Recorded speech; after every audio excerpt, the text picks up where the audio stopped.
chairman. The allegation and say omo deeply involved in extortion any illegal mining I friend galamsey. Na obe wie ne krata no na ode share eto say Professor Frimpong Boaten yesi bi a ebiri bi e baaye no eno so no yokofo enkohwem enti ye nyina ye twen kwan a yokofo befa so ayo modwuma abusia sa krata ni fi attorney general ho eko yoko ho no enne na watch pepepe because letter no release no on the 15th of July 2025 enti enne benada me ne wo ka say a week pepepe me pa cho yoko invite Yusuf Yami yoko invite Yakubu Abanga. They have not been arrested. Omo a ye invite omo nso a ye nche womo. In fact abria krata ne ba abonte no Joseph Yami eko radio so eko ball aban no ene John Mahama nyina entrene enti besi ene America say endra na Joseph Yami ewa akwatia one Mustafa Gbandi no mo na makwatia say omo koye operation ahead of the by-election na ebaso no enti ama yemu bia dua ba be say sa krata na efi attorney general hokoe no eye krokro de John Mahama doesn't mean it. But you see, they are set up, and the setup is that ye per se ye koharaze former government appointees. And nipabia ye bobo mudi ewo Professor Frimpong Boaten hearsay report ni no ye per se ye koharaze omo. Na ade no ache obi ahu se enye nokre. But say ye per kwa bi so afa ni akwa koharaze omo dia. What we can do and say yen shedan ka say ye investigate Yami, ye investigate Yakubu ya Abanga because there are media reports. Any NDC for nakasa a report say Yakubu Abanga and Joseph Yami are involved in galamsey. Now almost science so extortion and mining areas. And there are numerous of reports on the social media and then the traditional media. So sana there for us to appear say ye bibino, yen said that so that the Yoko no can have the leeway and then harass Kujo upon Krumanum, ya Saf Mafonum, and your more Professor Frimpong Boaten here say no, everybody Mudina. Say, and yes, dear, and can I watch Yaba because the tone of the letter and now memo Attorney General no Chokoma Yoko no. Na anke say adie pochiso, but na watch Yaba Joseph Yami enamho, Abanga Yakubu enamho. Make us a more aquatia, say omo ye operation at the ama NDC ahead of the by-election at Ebaso Ewaquatia. And now I make us say, O man penny John Dramani Mahama, ni krum, baby a throw say, Bole Bamboy. Any pay Tiamin him say, Bole Bamboy, was Savannah region. Sad district, no. Galamseya air cost hono. Na a hodia hutre say. And now would Krobi a friend to Tuntumba, ewo galam, ewo a bole bamboya. A Kuafon Yantiminafu. Because illegal miners are taking over bole bamboya, especially Tuntumba.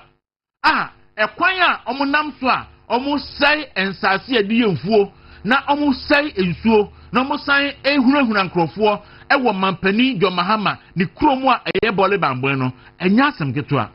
The same area, there is a community of $100 power. Sa community there a no-go area. Police intiminko, soldier intiminko. Because a hot year, a nipa year illegal mining no, ye a mimfo. Ya kaso be a mimnia, a yobia, just a nihu, na oye tutrenia, omotai bokronu a chudaso. Amona a occupy, baby a $100 power. Ewo mampani John Mahama ni krom a eye bole baboy eno mampani ehweha koso ebebi oko chebi ekoka say chebi galamsey headquarters enne the real galamsey headquarters no happen ewo bole baboy enne koyape na kohe black voter no na kohwe the devastation na ekoso ewo ho ekwan a NDC bre so black voter no ye tu from a good year aye galamsey e de ese no na mi bisase so yera Kofi Amabua obesign da ben na osa ba TV so ni waba besu se mampani John Dramani Mahama the krom eye bole bamboy ene eho adane galamsey headquarters nano Kofi Amabua say eye chema wuntumi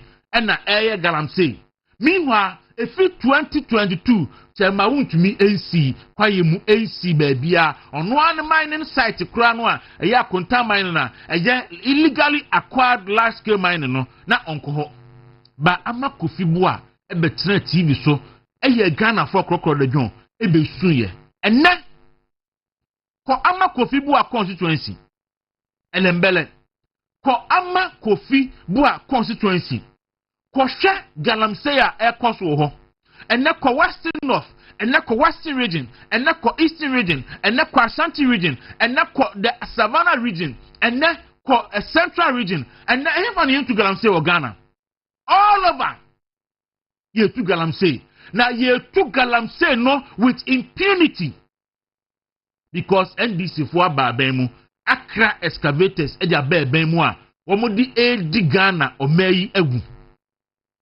na mebo utag abaso because na ye mu bi eye the utag for ho yaw but utag for actually say they walk the talk so mama Penny John Dramani Mahama warning say very soon utag ebesa ko strike because ahead of the 2024 election na Professor Jampo akwaje adwuma wakwaje pa na odi utag for eye sa pa yiran for adwuma no na akabaya bosum mienu ne yakoto aba na omu gina ba kon so se airline bi e parliament e friend airline 2462 esa airline no ene makwan men krofo wura kwa mu ko ekoye mine no omampani enyi firi ho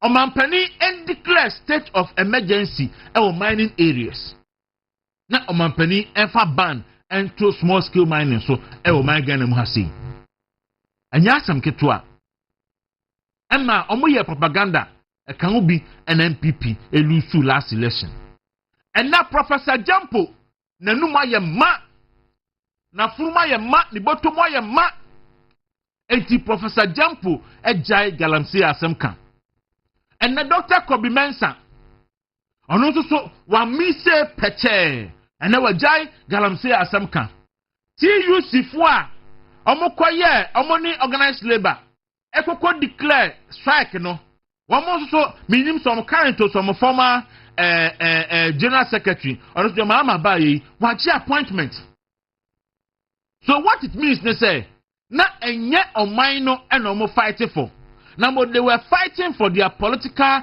interest and e ba ye hu me say osofo adinasare da mebo ne din na oya PowerPoint presentation e wona sorry okofa Russia nsuo no akofa America nsuo no akofa China nsuo no de abewa sorry dem mu no project o se say nsuo wei gold deposit wo mu eyesei hwenhwe ne fe enso bia ntu wo mu okwa China nsuo wei ni krojin gold deposit wo mu yesei obia fa ne nsanka enso ba Ghana dia hwebire mu nie ena asei hwanko bra nie ena asei hwewei nie ena asei ye twenda yera osofu pani ajinasare ebesan abeye sa PowerPoint presentation no ye twenda samoloku jeto ablakwa ebesan sensuo ede agubotu mu na odi aba TV so abecheche Ghana for enne illegal mining threaten the survival of Ghanaians enne NDC aban ba abamu less than 7 months wetimi a register excavators enkoa 6,850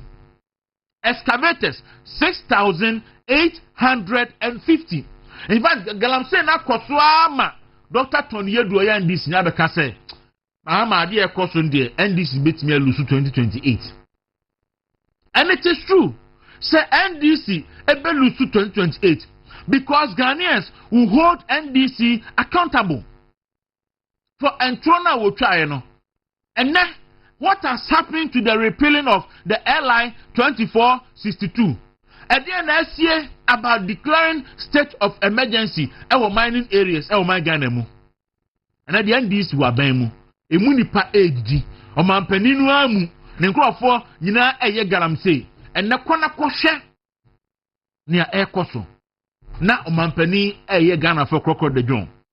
Say wa direct Yokufo say omunko investigate Joseph Yami ene Abanga Yakubu. Me no ka say Abanga Yakubu ni Joseph Yami and I'm free of charge obi anyo mo hwe. Not even an invitation. And Ghana for esa mo twen. Ghana for say omo twen no ma hwe bill conditioner. Yokufo e de bema Joseph Yami ene a friend say Abanga Yakubu. Na me say omo nti omumpo no mama mu bill. They will not even invite them.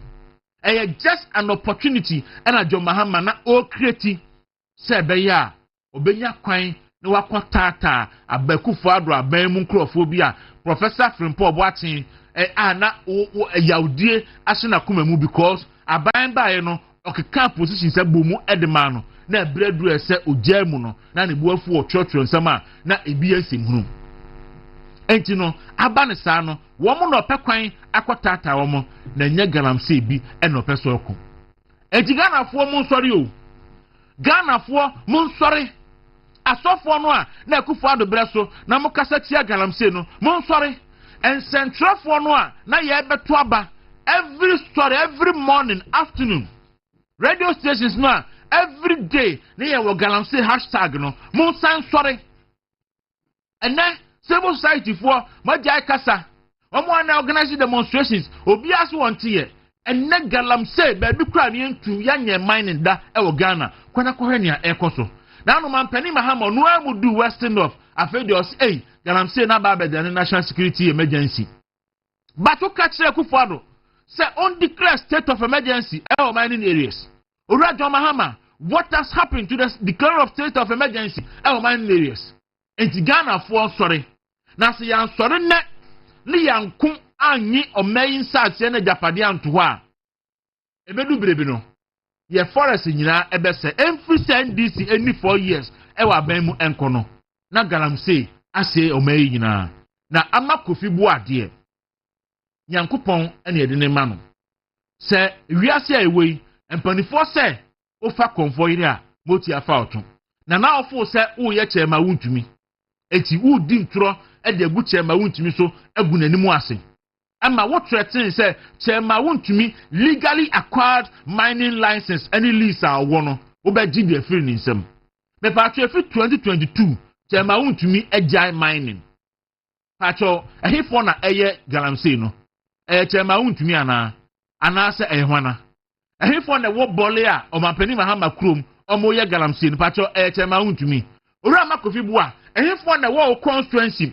elembele omo ye galamsey no chema wuntumi ana okọ enne Western North baby amampani mahama dru ya oka say galamsey na da national security issue no me pacho na chema wuntumi ana ebre ene nkrabia ene bechi dunku a ade bechi so yenim say NDC can never ever fight this illegal mining issue eye entro anya na omudi e de ache Ghana for na Ghana for so ya sunye edenti ene yetie ntro ne na ada ekoto aba e de ma NDC ohun se by election na eba so e wa kwatia no maduru ho ohun so maduru ho enne same janfi se o di gold board aba na gold board no omo betogo enne galamsey for gold ena same janfi to obu omrabonti medinine same janfi at the gold board no e to galamsey for gold na ne ya wo mu ni se osan ebo galamsey for no kro no because galamsey for no we have seen videos it is out there galamseyers no e ka se ye tu ye gold no ye told the buyers no 12,000 cedis 13,000 cedis 15,000 cedis per pound almost say a pound as almost say matches box b almost turn no 13,000 Ghana cedi 14,000 Ghana cedi 15,000 Ghana cedis and next some janfi akote tax force and na obia auto gold bia ochi no edne kwatum na onoa auto gold no na auto 8,000 Ghana cedis gold na galamsey for no ton no 13,000, 14,000, 15,000 and next some fee ACC womo atono 8,000 Ghana cedis. Na omo encourage nkrofo so omo nkowiram enkoye illegal mining. No mo fa gold no emra na onsisi omo no wi a abode ho safo hene se ono na aba amasid no ene enya ahoden. Ghana fo hwe enyankopon hwe na menum se abirepam no oman Ghana fo ebe kasa medi edi Kwaku Dawuro djomju medini. That's when no matter say emu makwaba.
ba omi aye mo ma tia na no pay na na do dan Kwaku ado ne ye mami Rebecca Kwaku ado nsi ye tia wo mo na tia ye mampeni dada John Ejikum Kofo odi ewu the gentle giant anabo afenyo marking osahene oni ni deputy anabo Patricia Apioje Kumasi Rosalinda ye mo o ma tia tia anabo anodom peni ni deputy anabo Jerry Ahmed nsoso manoti kokos ni nyina yatia o nyina na fe yatia Professor Kinsley nya konso yatia no Honorable Clement Wilkinson honorable yatia nka che be obi a yatia no Mr. Kofi Adumakon nso se mo ache yatia ma me fusia ai ma me fun a ma so ma mfun adi menya asem amfun radio fa che me e mo ache no pe Dawuro nsam no de na de waka nsem bibiri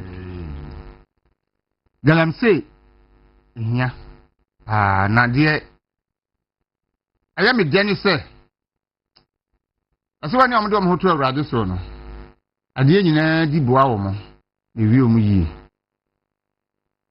NDC ene omo leader John Mahama die omo ye galamse opposition no mo wo ensem a omampani Mahama kafa galamse ho die odi na Akufo ado atem kan some opetire no twetwa no mpoa ya de obeye nyina me dey say wo ka chebi asem no say ho na ye headquarters of Galamsey na nka minim mamu tie ye na mo hwe say ye wo ready bi a mo odusi headquarters a na nka mo dey asend ye na ye dey amabole bamboy because chebi dey na nti say dey wo dey tie yo black voter no a eno na sum ye nyina Ghana ha nyina no enne o say no okrum ye niema tu Galamsey chese mo say bibia e wo area ho and wakwan no atumdi say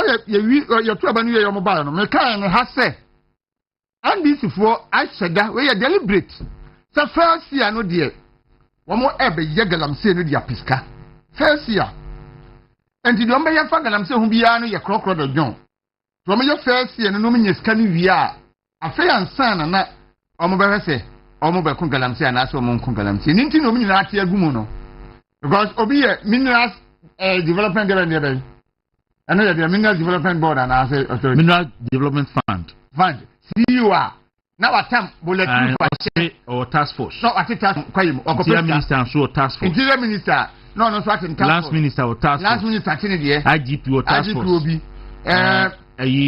Yami and so task force gold board and so task force wo nyina tibi no mo de nam kwayim no mo jim minus in sikasa and you said the omo ye no omo ye say omo de 1 year ye di animu 2025 for the omo de be ye Galamsey no pa ye and we wan you ho na se twam no ye ka se ma onye bi wa ho akiro nti nyafu e no omo ye and the na anu ya amampani ka kire ayini se onye fe amangane yami se na ka yi e kro do jon adanko daadade na ọba ba na won pe nipa bi odomato tankuru mu a omu hukọ mefa so no eno me anafo nyina ehunu de mu ka fa chema wontumi ho se chema wontumi aga na nsuo nyina ada de mini le dibi aka ye oye be man ke bi anka ye give and take bem ana Ghana jama wontumi nyina o man no eno se nam se ya chiri chema wontumi no Ghana Galamsey ni ye jai senya atwom ana ye Ghana fo a anka se Ghana fo nyina sori ko Jubilee House John Mahama ho ne ko bisa ni se mo se chema wontumi na ye Galamsey se Ghana nsuo ni yensase ade na oja ye Galamsey no da so koso dem ye nyi obi e ma nka like you said so far agin asare anso ni magu ase mo so fudie na mo de ada ne politics no na meboa ode nyabotre osofo mu a ode friend say Galamsey na asem na asen aba onsa meka good osofo mu a amu out me PowerPoint presentation e wa Galamsey hu wa so dem and abanu ba ya wanya de wo penti na de akwan no atum asori man wo mu hian se won be hu se Galamsey enye bio ye de edi nyame sofo ya na mu fi se mo da da nyankopon ana na no radio TV station bi ko ye ayi story bi last week na achi wenchi ye say Galamsey pit bi ebugu yeah Galamsey pit but amu ho nipa 9 wuye ene ye mo se mo suro se nipa be 20 so aka menenim yeah Ayirepa TV na mo ye mo news story item me na me sim ko free news editor crack kama agina chire no achem wenchi Galamsey pit ebu agum na mo ye mo story na mo de take away cut away ni na mu a now fe akonta manin I pick up ya branding no akonta manin ena na mu show no TV no so Eastern region akonta manin see ho da so ko Galamsey odi concession ho enso Ayirepa TV sa dwemboni be na no mu tirima no mo de sa ade no na makofa akonta manin se pick ups no wo man na branding ho akonta manin ho se bia pick up akonta manin pick up aye na dwuma awa ni concession baabi ana mo kofa video no mo de ba to so obi nim na mpesa mo kyerese mami kyerɛ ni sie omo kokosre nipa na ohwe che mountumi site ne se omo akɔkye illegal mining excavators bi nti on person mo be park wo akonta mining site wo se de be ya akyiri no betimi ekofa low bed e de ba befa onim na adwen etati ni se yɛmfa excavators ni kogu ho na yɛnko video ni fa metre Ghana for say njomba na nipa no say David ni mo fa ngu ase and that's how the whole issue started o de ma mentie koka na me fa Asante Patuma send you video be link be video bi wo mu ti ye ho adwuma na me ba ne koka ma che ye nua boko de ni wa fa ho ndi je se bo side ye boko okay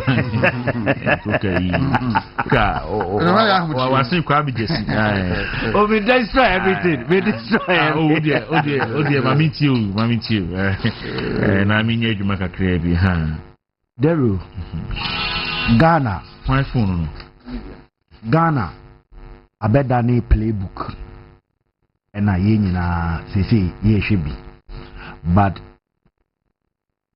ene John Dramani Mahama na no adane me kan de bia say oye omampanyi bia ye infinida because ye ka say obi ye very consistent in inconsistencies John Dramani Mahama that's when an amponsa bi di akose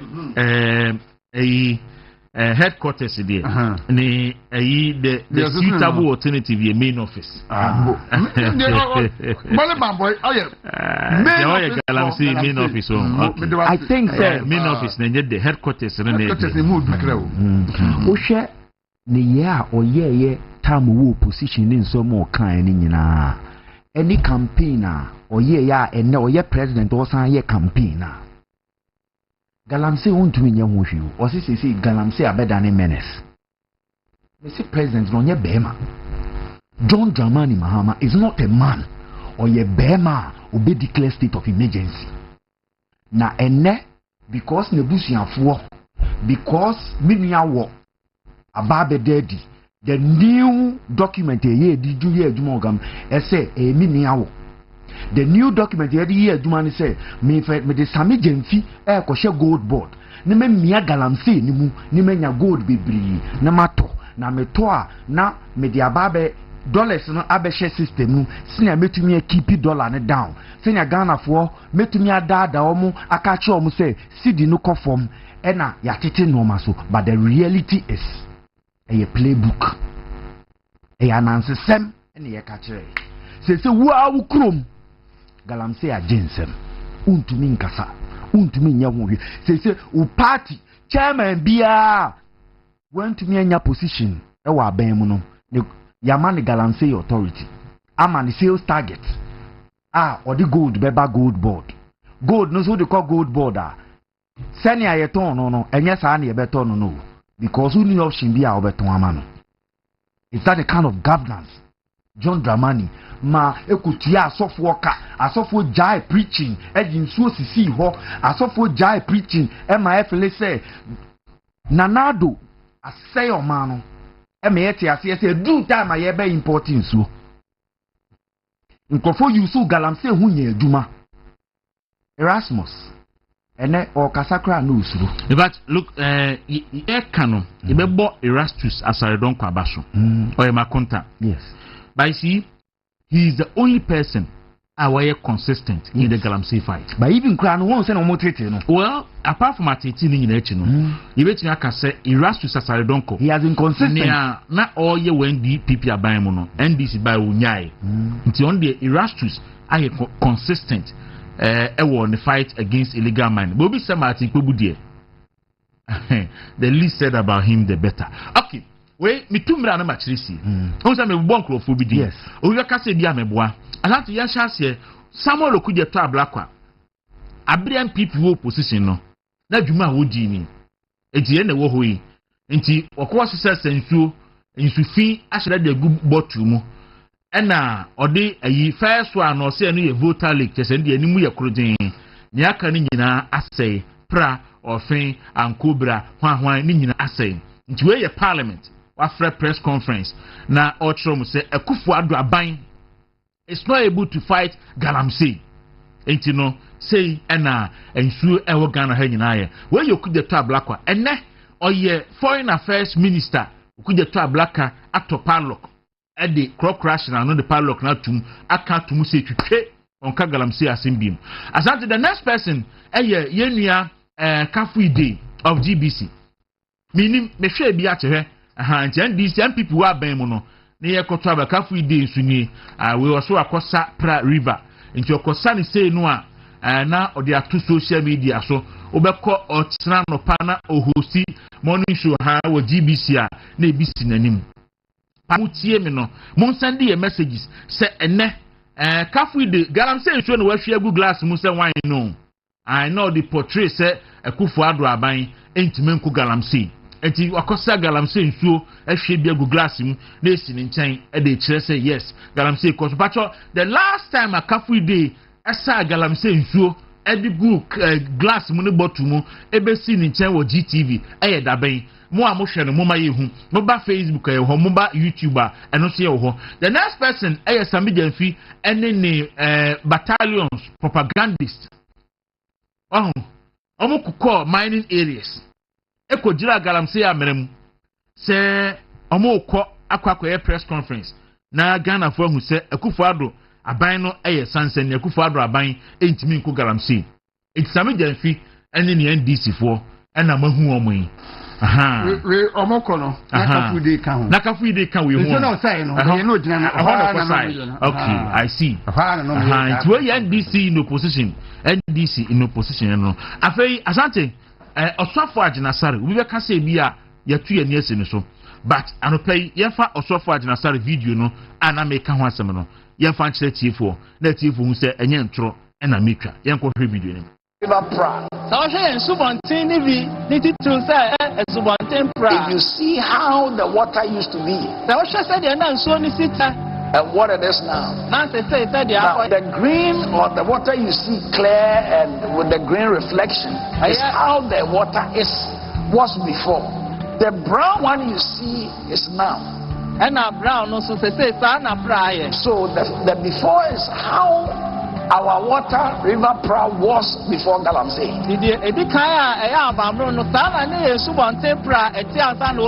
And now this is how galamsey has made it. Our river and Cobra. This is the river and Cobra. Before we did galamsey, the green part looks greenish because of the reflection of the forest and the clear water. You could just walk in and fetch and drink. Now it's not drinkable. The brown one is how the river and Cobra looks like. This is the river of Fin. Before, this is how it was so clear. Now it's so bad. You can't even, this is how it looks like now. So these are the things we are dealing with. In Genesis chapter 1 verse 28, God made man, and the Bible says he blessed him, or he blessed them, the man and the woman, and said to them, be fruitful and multiply, replenish the earth and subdue it, and have dominion over the fish of the sea, over the fowl of the air, and over everything that moves upon the earth. So when God made man, he made us to be caretakers of the earth. Unfortunately, we are allowing galamsey to degrade our lands and destroy our water bodies, contradicting the divine mandate God gave us. So why is galamsey happening? There are several reasons. The first one is because of poverty and unemployment, and because of that many individuals are turning to illegal mining as a means of survival.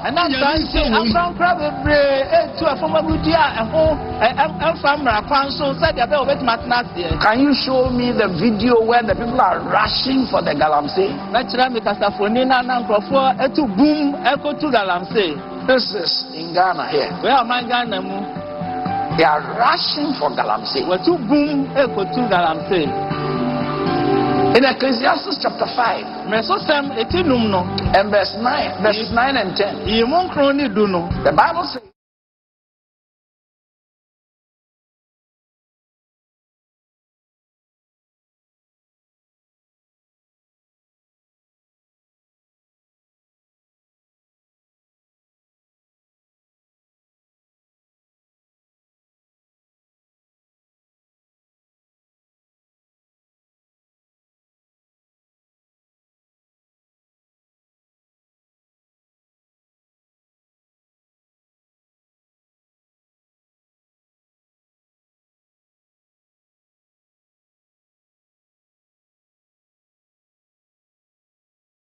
anka mebo video ni nyina na media show na sa video we somewhere October 9 2024 October 9 2024 ena of penny Ajinasari yes ha video we and muhu aka 2 months na ekoto aba muhu se na sorry dem ho no screen e was left screen was right e bi bo nanim asori mate ho ena all your PowerPoint presentation na o kire ensuo se de na nkobrate eni se de na aye se de na prate na sane apraye na o kire kwan nyame bo ade eni nyame di mpata gu nsom se nipa ni mpata ni o hawa galamse di aba owieye na o kire galamse kwan fa so galamse bae se adwuma ni ho na enunti o de san video kra kire se mabu agi bum etu ekofum galamse eni ade nyina nti so pani Ajinasare o ye sa ne ma we nyina and the church say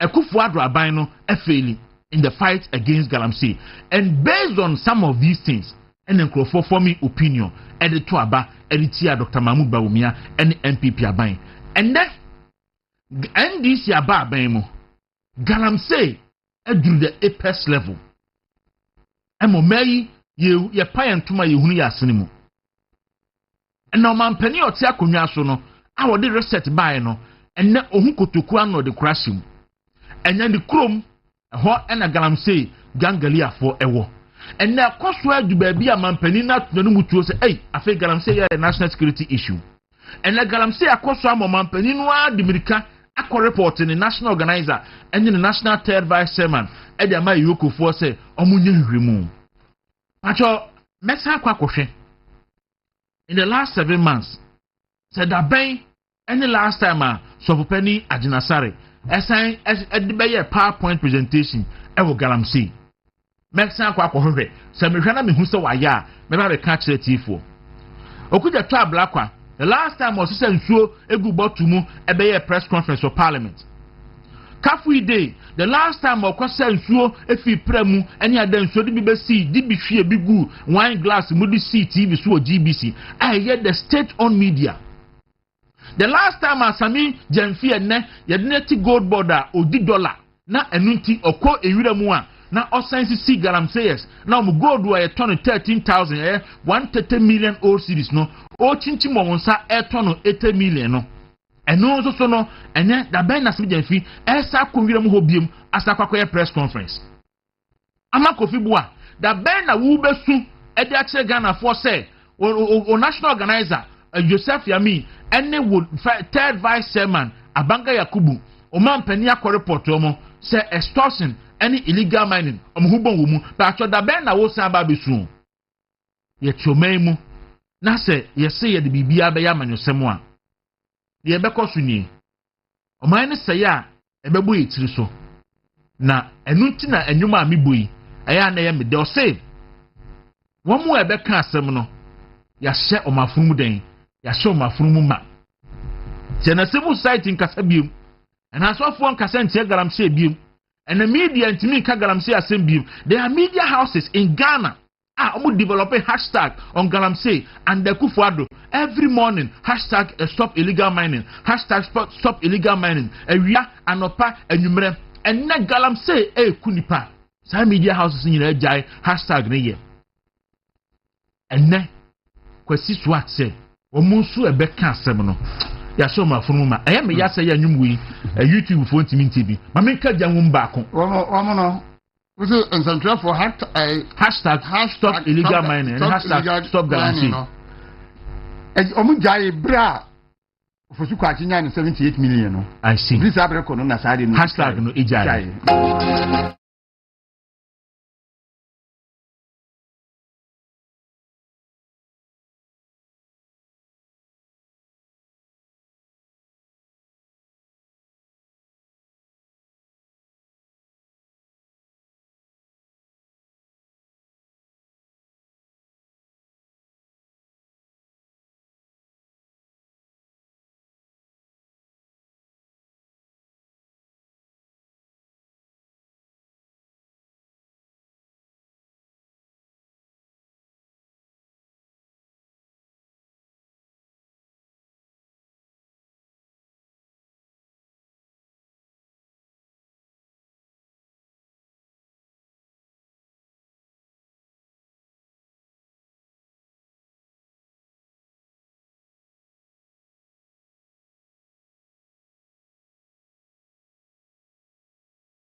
Dawuro. Amai Mose Brennan Kwa. Oh, I can't yasa. Come 1 year dum cham ball. Mose Brennan Uncle Pa, that's a break. Uncle May Muni Passa. Because we said you nipa sikasa. Na almost our 10 or more bibia. Okay, say, Mampani Mahama, or that's it. You investigating Yami near Bangay. And you almost set in Sylvia. Yeah. Who's on this? Yes. So I know I can investigate your mama. Because he say, I'm not bad. No matter your baby, bring Ghana for any so. Oh, abandon your baby. Because in Nipakra, what me out that's investigating on him. Almost yet that Ghana for. And so no more yard. No more. And this is what I say, can you take on fool? Pepper and this is 40. Communicate Yakro for. What on such a bottom? Now, Pirate. And you don't say we don't baby. And so now no okay. To my sister. This is for okay. Me that so Koka, there's another important issue. This will personally be a report here. And I think say Daybreak a report here so na we have nipa back home. Patron ya. Kenashibe. O Kenashibe. Kenashibe ni Martin Kpebu. Omo de na omo ye de chema wuntumi show mo nsa. Say omo sori chema wuntumi so nti even after saying PP chema wuntumi di amani nyina no da bia na omo the pressure say yenche chema wuntumi. Asante quickly. Sorry, what can say? Your sister say council of Obi be can say o ma prosecute chairman wuntumi a on be reason okay yeah mekai sa for me na wu na mekai pa yeah bi obi say o mo adwuma na yagu no ba o ma kan say o mo tinya na mekai pa asante enti ye be ye selective na yetimi akọ so ye be fa the obokrata e friend Ghanaian Times e fa Ghanaian Times kan na anti Ghanaian Times the Bokrata no de omaneboama efoni atori mani we are going to omaneboama na koye adwuma kakra bi anti Ghanaian Times say new era in national development military ready to execute government projects defense minister ana ode atudwa anti omaneboama mun check na yini pa ne caption the Bokrata and the Basante the daily dispatch. And so say on Saka dispatcher. So dispatch no will touch on the Galamsey bit. But Manebo Ama with the military and defense minister press conference. So we deal with that one. And to unya dispatcher Fabra, unya daily guide and so on, and also Fabra. Na yeah, okay. So dispatch. They say I say NPP could lose 2028 if internal divisions persist. And I come here and I order a warning Ediaba and NPP in some Dr. Mahmoud Baumia said tribalism any religion so no a bit me her NPP. Now voter region home and a doctor you I wanna hear so I can't Nana Kumia say NDC could lose in 2028 if Mahama fails Galamsey fight. NDC is turning you do. MPP could lose. Say internal divisions, you know. Enya. And NDC could lose. Say Galamsey Enya.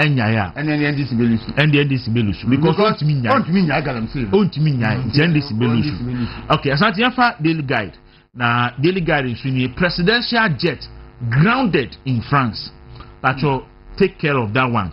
So 962 small-scale mining licenses risk revocation. Any Amakufibua. Oh, and then you knew populism. Major license. Major license. We was major gay. Western region, yeah. Yes, and the US for the $250 extra sanction. And they are to Ghana for so. In Duke of Pebesa, over sent additional $250. Nina ye could you to blackwa mean same hunua what foreign affairs who are wood eating. As at the campaigner, the Bocratano and pay also a story be by so a very important and so MIA and the banner headline okay say pa or say fulfill anti-Galamsey promise. Fulfill anti-Galamsey promise now. Utah tells President Mahama. It's UTAG for and no catch your mama say. O can say airline 2462 over repeal through. O can say obe declare state of emergency or mining areas. O can say oba share a regulating illegal mining Nigeria for Felisa promise in and yes idea is a best sign so ACO strike and also MPP delegate conference Baumia calls for unity and discipline. Tenosu anymore. Daybreak. Daybreak ebra. Now, in fact, daybreak no in we. Daybreak the Bocrata say missing weapons. National security owns guns, not CAF. CAF ne Ghana Armed Forces. Ghana Armed Forces. Ena ode ehonsem ede ebaye. Asante. And this is for permission. Me da say ehona the person yi gina. That's it. And this is for permission. And Defense Minister Dr. Manebuama a press conference. Ebe catch Ghana for say okanima be 9 here me one or see Ghana presidential jet no grounded France. So I say na woni France memo presidential jet Akufo-Addo wa ban mu na asay na enu nti na na mampani du ba bi a na ofa wiemhyɛn chartered no ode koba ko hwɛ atendi a okuje to ablakwa ene Omaneboama ene Felisofo Kwache ene NDC for see den ketianom edi mampani Akufo-Addo ene NDC ba yi Ghana plane na no musi mampani Akufo-Addo ntinam na enseye no ene plane no mampani Mahama ntimi yusu ti plane no yese aka France because plane no asay na mampani sori a na oti ni nua plane one NDC for other pa enu your first one. 2 Omaneboama say Ghana ye armed forces ye navy omu nyina omu equipment omu yusu eni video omu yusu no eye obsolete asay video ni nyina ye adwuma nso omu yusu ni saa no mo de ye adwuma ebo ho ban. And I was wondering say ndro Omaneboama eye press conference no na edie na ekoso na adwene mu ada odwin say ogusu opposition activate all body cameras. Of course, I don't know now. Look, Omaneboama is putting the whole nation at risk. Or pay a home to match it. A mean for na sorry, Burkina Faso. Mali, Niger. A mean for na sorry, Niger, and no money. Then Defense Minister ultimately catch Ghana for you asking you say, I could be a Ghana one. A chem, I say, and so, Omo manage. Enti na opese o ka kire eminfo epese beto che Ghana so no say Ghana man no betu share so intimi defend here now nim ne ehu omanebo ama say ammunitions thousands of ammunitions transfer fee national Ghana Armed Forces edico national security na ahira am say ay na omanebo ama no nim ni oka da se bre say omanebo ama enimu a onko bisa he got it even wrong. But your ammunitions no Colonel Larry Bevrolati and the toy. Abra no national security coordinator. Na onipa yedi akodia na eba na de ni woso no. Ye se friend ambassador KD Dankwa. Na oye deputy to Bevrolati. Ono make say kwa say we free mu. Enti ammunitions a national security for dia. Senior security no operating tino. One more at the tougher defense ministry. And there is a reason here defense ministry budget audit. But what said that ben what said public accounts committee actually said defense ministry and the Ghana Armed Forces budget. The other two and national security. The other two TV so Auditor General Eshim. Say and what some crack up parliament almost friend say parliament in whole say parliament as whole. I don't know. The Pamon Central for you na Pia Bontain. Na parliamentarians no I then aka wasem in camera. Then you get Omanebuama no about Bontain. Now all the national security issues say the about the trouble say ammunitions over 1,000. But ammunitions no you say 4 million. And now Colonel Larry Bevola to retire. Eto ya bra na NDC wa bemdo Mahama 1. Ano national security coordinator no. And now omo to sa ammunitions no the national security for there 81st of all no he got it wrong say thousands no and aira na what would it benefit Ghana say omanebo ama edison information beto abontin that's why the fourth issue ni say or say soldier for Akufo-Addo abere so omo ye so omo afọ omo nko training no e bi qualify into no omo be yi omo di. In fact, already the Muntaka no medical unipa be 1,200 a day. That's right. Actually, bisa Doctor Omanebu ama say. Orato ni lito. Ninia a oyesu de nino. Ne banu a wosu de mu no. Ebebe no fa so oko so de nim. I know what training no. Na kwa be na ye fa so fa no. A woko wonu de wotimi ko training mu. Ai bi de omon sen fata so bitimi akono. I question maybe some. Look, yen fa national security enye propaganda. Na ya me ya say obi ti say omane yen fi Eastern region no. O fa NDC as a party a politicians say wo mu a ye wo buo ema omo a ye fo so mu future e wo man mu no. Omane bo amaka ho. Enti obi of Eastern region bia no a oye political player bia no.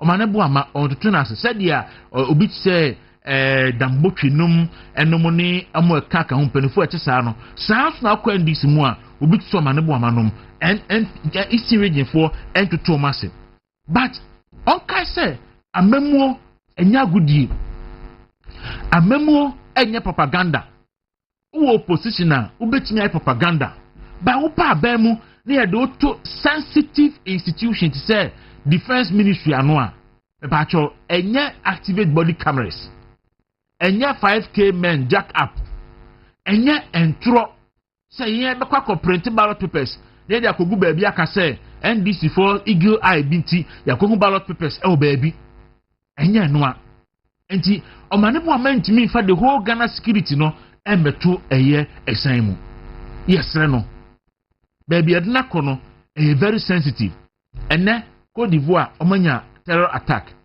Burkina Faso de yenka Mali yenka Nigeria yenka ene na Togo aye ne Nigeria omanya aka e West Africa ha say aye in terms of security ayoma aye Ghana yes no Dawuro unze dabi ya mekase Ghana ha onyame aye say ye na Abraham ni abofo no etwetwe komo fa so ni Gomoria ho no kan kire mo say okona onya tini fo du abese o say tini fo du ni nti min se kuro no unya numu bese o say numu ni nti min se kuro no Ghana ha anka ka ndisi fo nko a me se ase meka makafi tete se omunya nanka ndisi fo nya nanka je esi nkrofo aman so je esi Côte d'Ivoire Mali, Niger, Burkina Faso, Togo, Nankebies, Ghana. Nanso, a Christopher and Yamson for Unclebofo, and then Yamson for Cacrebia. Woman Pius, a drug, the enemy, and a Ghana, that's to tell you, because Argentina, a whole defense minister. Oh boy, a home. Now, the country you ask for you as I say, you cry in. Oh, yeah, dear. Actually, here. Acquire Mansani Nubi. I was about way when someone signing home. And who know Johnny. Was he say, actually, your ma was one who is the same one and pressing in the noon and a question. I'm not able to say Ghana, dear. Would bet some tea at Gibayo. But the whole defense minister catcher be as soon as Ghana in Tactel. Yenichi. Where are a clear case of putting round pegs in square holes, putting round pegs in square holes. Appointment here, Mampani Mahama, a bino. A man who among qualifies for a defense minister. Because the Subana were different at Trump contempo Yanka Casavuno and what over the Chisan on the Ojabe defense minister. We are going to be Dawuro, he right. Yanking Hana, don't you know, Papa is a container, Saira or port. You call it a container of Cocraira. The money for American, Bako, he right. Womusu, I don't know, woman, I don't know. Ambassador, the army, me, sir, a man is Chairmono, or Magigano, and so, and Tessa. Tessa or Tessa. Year one program, and Connecticut for the before Ghana for it's my Kwaku grow many masses. I could the Ira. Oh, boy, me, how boy, you see, and this is for you. Obi a pesika awia na no yesa entino ye ndc ba ban mu na ayi akwawi ginapo shase aka 5 hours aka na ebedum se na be ya ban be pia sika ka ko sika o aka na ma ejene o ma ne bo ama hwe o president akoto nyama enche on be ka so mo koto presidential jet fofo enche on be ka so mo koto presidential jet fofo enche on be ka so mo koto ammunitions eni akode foforo because mo pekwan ayi procurement inti ese yegu omo animu ase yegu aban animu ase se de be benya kwan akwakoye procurement na owura kwasi akufudi abakra sem se na video no a asofu ayi nkrofo era ase eko ayi no se enye Ghana ha kra Congo kra enye Ghana ha ma enya asofu pani sa e ko tena TV so e ko kaka sansem no very unfortunate the way NDC for eye niema no o te se omo pese o marry eniema jinsem dan na security expert bi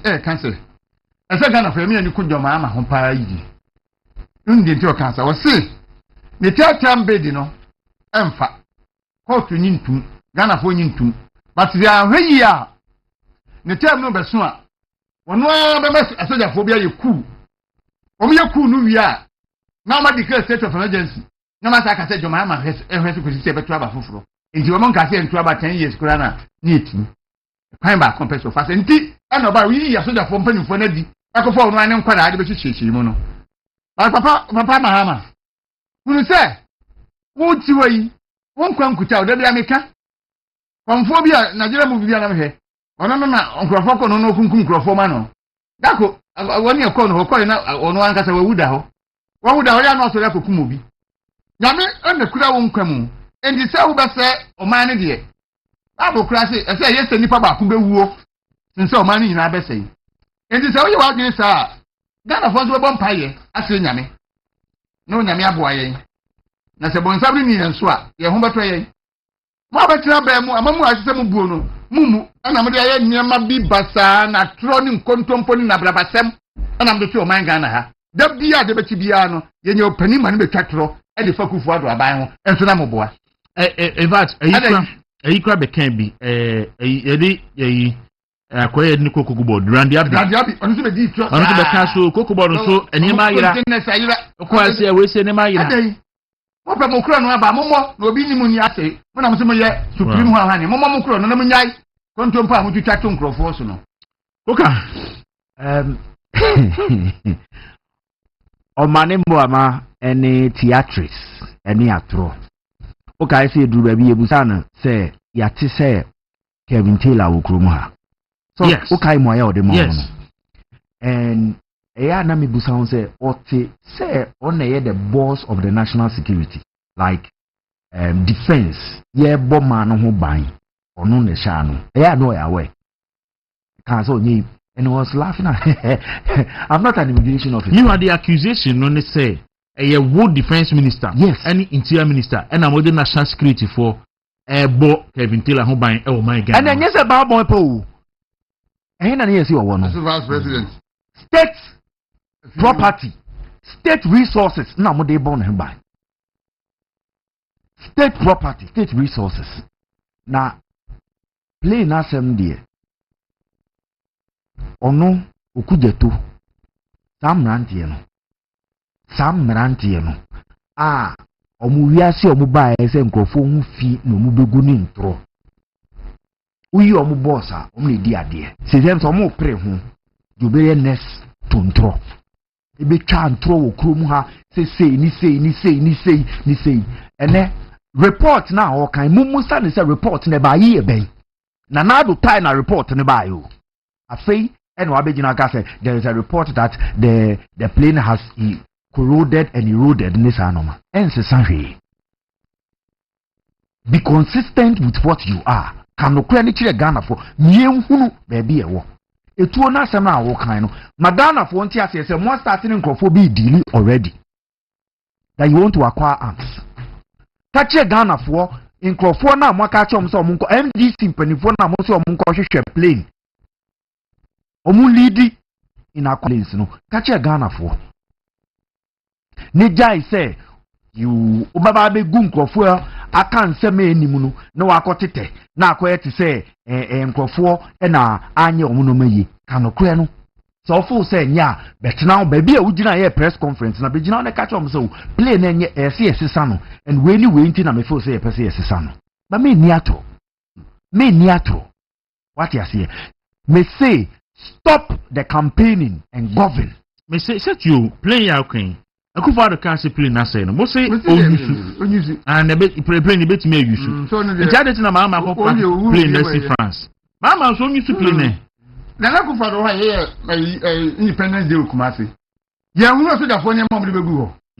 Ya hu sa da ma do di na nsa ni na asese. Omo pe kwa ko procurement mo wi asika adia na mo de abaya sa o ma ne bo ama ye hu to enche obaka se ukoto niema abre Ghana forces kan ntam na koto na fa usika because na wa bemu do be ntimi no entwima nso bia na ja tro na udi tu ni aso no ano na nye o procure no aba obi enim se mo pan ya mo fa so nyisika no ye wa de but en me kase armed forces Ghana forces omo nyema nyina asese omo nyema nyina ayi nya no kre and there waka o say Defense Minister announces $1 billion retooling for Ghana Armed Forces. Oh, be pes Ghana wia. Yebedi keke. So be pes Ghana Edward Omanebuama, the Minister of Defense, has outlined a 15-point vision for retooling the Ghana Armed Forces as part of efforts to enhance its capabilities and readiness.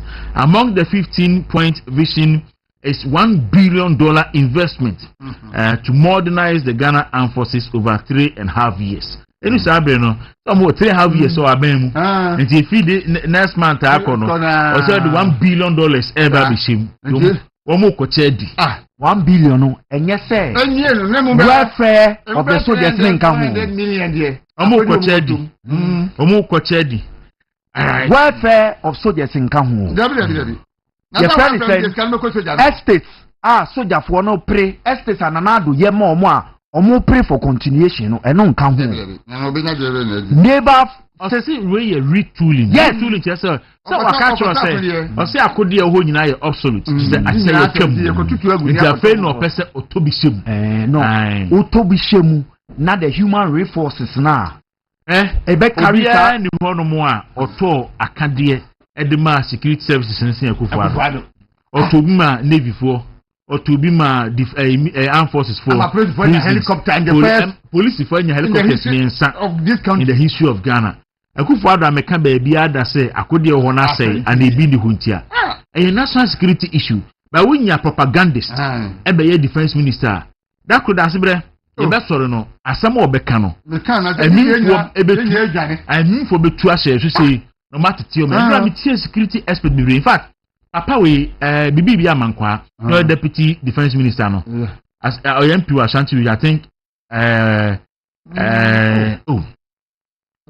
Fandin Bra but obi ni munidin a on kan din kyerɛ me na oyɛ defense minister under the NPP administration ɔsɛ ndra papa no ho yira ni say ɔsɛ because of oath of secrecy a ɔso enti ontimi fence bi ntudwa ba asɛm ma ne bo amaka no ɔyɛ kohwini sɛm na odi ye no o pekro no aba na wo be pa o ma no ho ntoma ansa na ade akobokro no ai no ma ne bo ama wo ye Ghana bonita oye osoma ne bo ba bia sanka Ghana fo nyina so tia no wa reserve na konya no so ana ye yinaji ose asoma ma ne bo amaka no sabe nkwase asem pa na wadi ya ayi enu ade na se nansa o da bia anya kɔle so uso amankwa da bi we ye oye MP ogusukra ye MP omire afini din mame obi amankwa menu chema untumi chema hweda chema chief Kofi amankwa menu producer ne chema ene de chema chief producer o se no de wo dem eti onabo amankwa menu o say asamo o mane bu America no ntro but because of oath of secrecy a waswe say obabos mayi kokwa mu nsam ho banti ontimi fancy mi nto abonten ba wunyo mane bo amano ba be yesa because o person ko procurement koye na oye minister eye sa defense ministry procurement yi na papa yi ayi a da bi odidwan nipa ti hu sa procurement wa o pro defense ministry procurement no wa na papa ba ko yi sawa hu no ajanse no so no na odi ayi odi ayi se tam na odi edi nkrofo ani okrum ha se enti pe Kwaku procurement a procurement na mo emegu omani nyina ho fi wo ya sa apede a anya de no betwe quickly no na mama ni aye na oba ya beba oba ya NPP US chairperson ne oba in person o ya oba na akwatia there is a by election akwatia Andra Joseph Yami and Mustafa Bande num kwa akwatia say omokoye operations ahead of the by election. So far, who say, minim say, I'm hopeful say, my Jeff Numza, and in penny force me sure say Bana de Omako. I want them to take Akwatia serious. Look, and Rami who publication say, afford to lose. Interior Minister say, Omon Penny, Emma Basabasa, EBN, Koso Akwatia, into a direct police phone say, they should take charge. I'm sure Boa. MPP for no ma. Obiye na da no office of cancer na MPP for e do mo sa pan asa akwa masa munjaka sak sisa wa na se uhu security na eba conference no so hu mema na eba se ye ga hu but there minim say impenifo ko shia Friday minim say MPP impenifo e shia Friday na senior congress no ko ye no any other matters arising nti minim say akwatia nsensem no ebebe mu ama o maka ho asem ne ehu de eko ba fidie nke ni make solo no na ehu afi na solo no na ehu ozi ya na solo no na ehu de atwamu no atwamu se ye nkoye frakadam ne ewia ye beka che se ye ma obi o ye snake python award se ye be shorthand ye be ma se long sleeves na opa ye be ma if you come there and Sakra na obi aka say wins. Oh no, yeah inside obi a ye be boy ho ba. That's the red. We are going to protect ourselves. And Kasim obi aka say we incite violence. What we are saying is say MPP phone tie muntakas mo ka say ombeye say MPP mesema ka say this MPP phone decide style election no munko. So ombe kwa de omumu omo ho. Because you call as enough. Ama dampare ene na policy for ekoye de mo beye bia di tia party no problem na party no aban na dampare de so na katua ni nyame de ama no ebedi na kirache boni a wadi etia PP boni wadi etia Kufuado ebedi na kirache boni wadi etia Ghana yakọ Emma de kwesi yesi. Yaba Ablekumanov. Ama de resi yesi. Pasia ni was dua. Say pasia no se me bio. Enti de si Asinov. Ya mfenso nyansa. De si Ablekumanov ya mfenso nyansa de. Na se party na se wo mu gu no. Na obi afa no ba bitina. Eno nso so engu. Party no nipa. Na nano memreda ewo Legon Stadium ho no. Ehunu se party mrantie no. Wo da so party no do. Enti amrantie no mo asesa mo hwe wo mo so. Na mo keka mo bom. Na mo do mo kọ akwatia no. Mo bo ma no mfiri ne. Na mo ala krado se o mo so mo kọ akọbọ party no ban. Ehunu se nya dia party no e bekọ akọ ye hwe han se Dabia mama twifa wo mo so na mo nko dabi abasa ade party nkwada na ewo mu kra obi ambambebu but MPP dabia meka ya se bia wo mu suro NDC wo mo nyama ema ho NDC ni ka hai na ka hai obedwane wo mo nyama ema nsa MPP fo NDC wo mo vigilante groups wo mo MPP fo a mo dwane only MPP fo no na basa no mo mpenti no Aman this for the team you model. But we a see ye ewa blekuma no for Sabio, Yanya Gana Yansa for Amama condemn no. The best baby be an more be a no eme. Yes, one a real him one a nimbabu one a yadian. Because you will say Ghana Hano, and say near the Shabby say and sim, you know your Camobia. Yeah. And no, I don't know. But Obia send the so Jenny Penny Bakwa send the message. Say I watched the defense minister did the usual propaganda yesterday in an attempt to score cheap political cheap popularity and to marginalize Akufo-Addo for doing nothing. I can tell you on authority that from all governments, President Akufo-Addo Bawumia government has struck the Ghana Armed Forces better than all.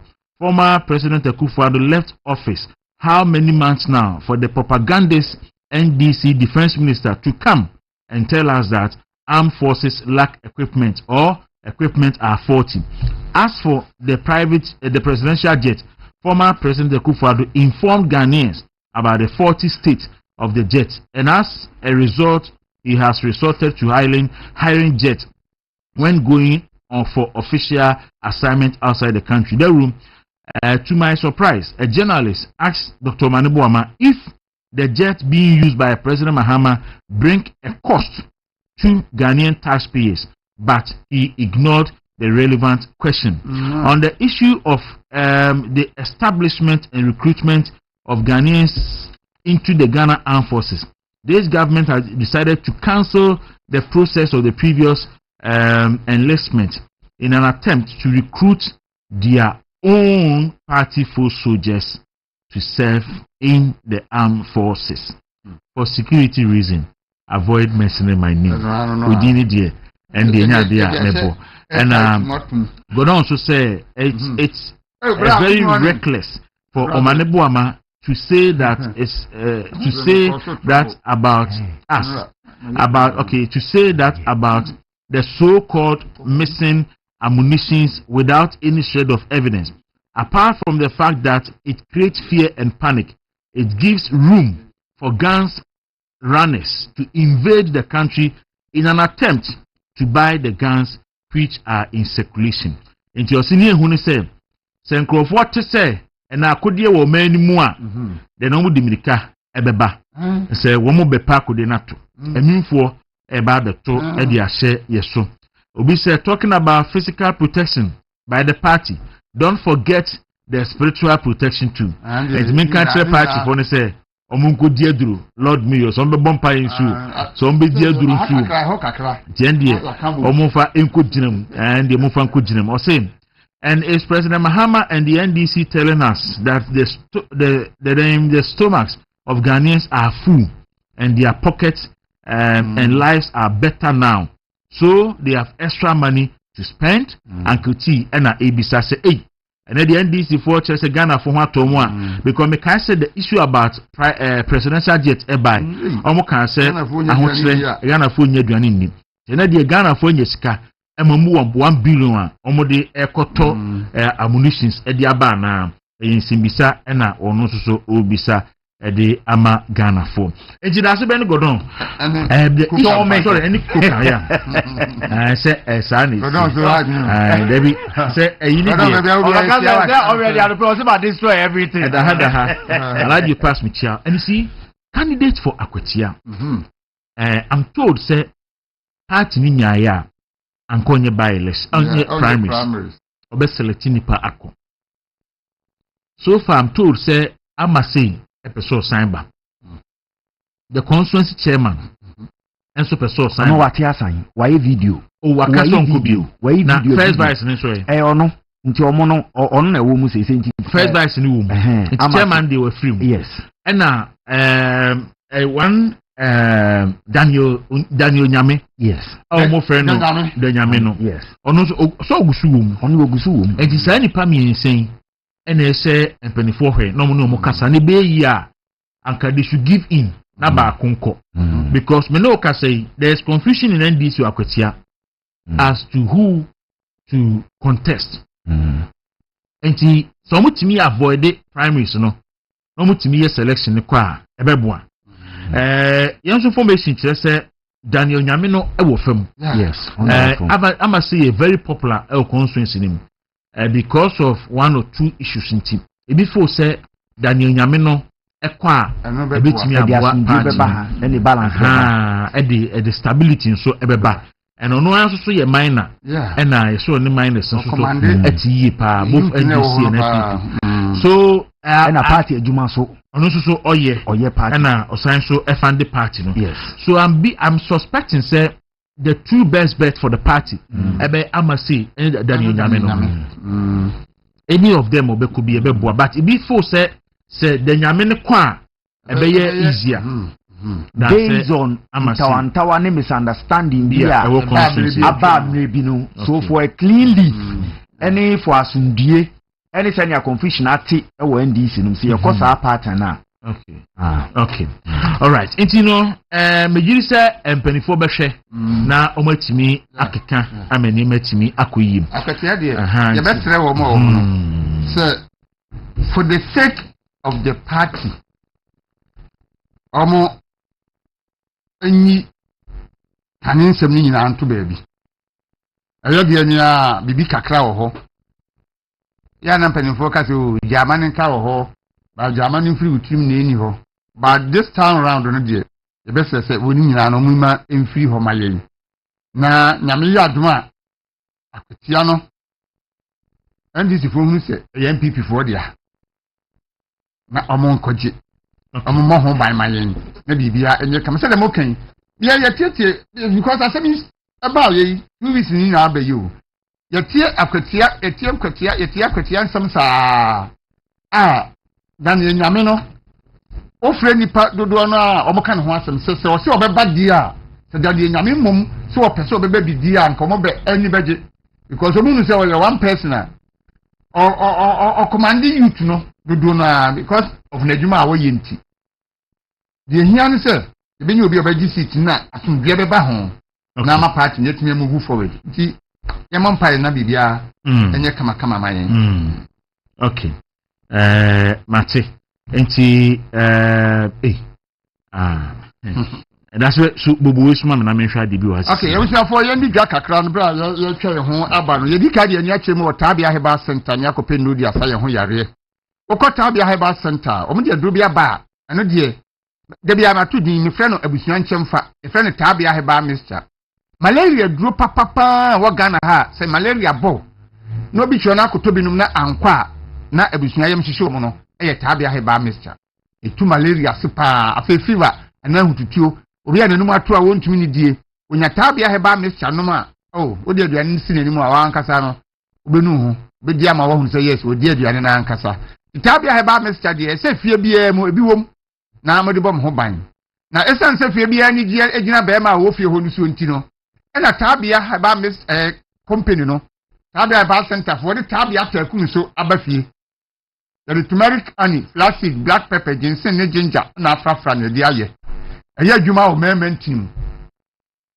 say the Dabia Godon kan o say e ka say aduro bi adwuma o member team a it ends there into your be ma what you say o your ba what you say Otabia Heba Mr ne Otabia takum de eboa papa ba bia tuntun aduro bia wo kwa benye bia to e wo ho no mo se wo pe bia tua na wa frɛ 0243 686861 0243 686861 yare bi tim besuo wo benum nro a call fi call bremo sale na wa yɛ no gangawi a na osi so tobon se wo tenanti eno de se wo sia bi sa na edo edi tu ase Exodus moringa capsules and Exodus dandelion capsules entafodru misentafod de tugu so se bebo wa yesuso yi so ko ka ataba akontokwa na nnuane be ka ho a mise yes obeje ho gina pa edunya Exodus moringa capsules and Exodus dandelion capsules na de okun yare a kontentem ebi etuntun aduro bia no benye bia to e wo ho no mo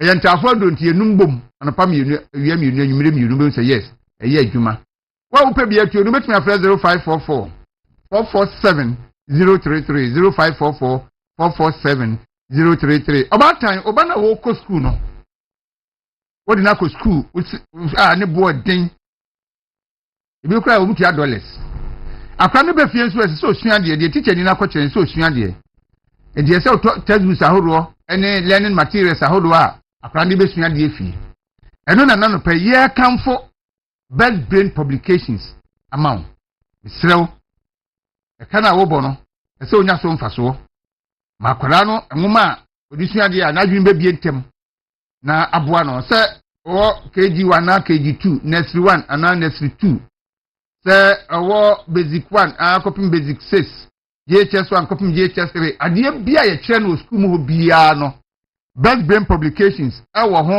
textbooks any learning materials ahodo a eboa nkwara no momdisua de ofie tempo di ko school ni nyina mu no obenya edi amane ti bata misrew emfi se opese oboa oba no masuama ni si a so be kwa kwa hwe beza kwa kumase kankro no na wo no wo abed kwa no so ala puso na be hu won won number 0507 200 0507 200 200 and 0504 300 0504 200 300 afe yamfa ye ni so enchiremu ewo east of hospital travel and tour opese utu kwan na okwa abrochiri omambe ya opese okoso no the Sokore Institute of Expert Travel and Tour for womo ebeboawo na omaye nkrata sembi bia behia amo aye de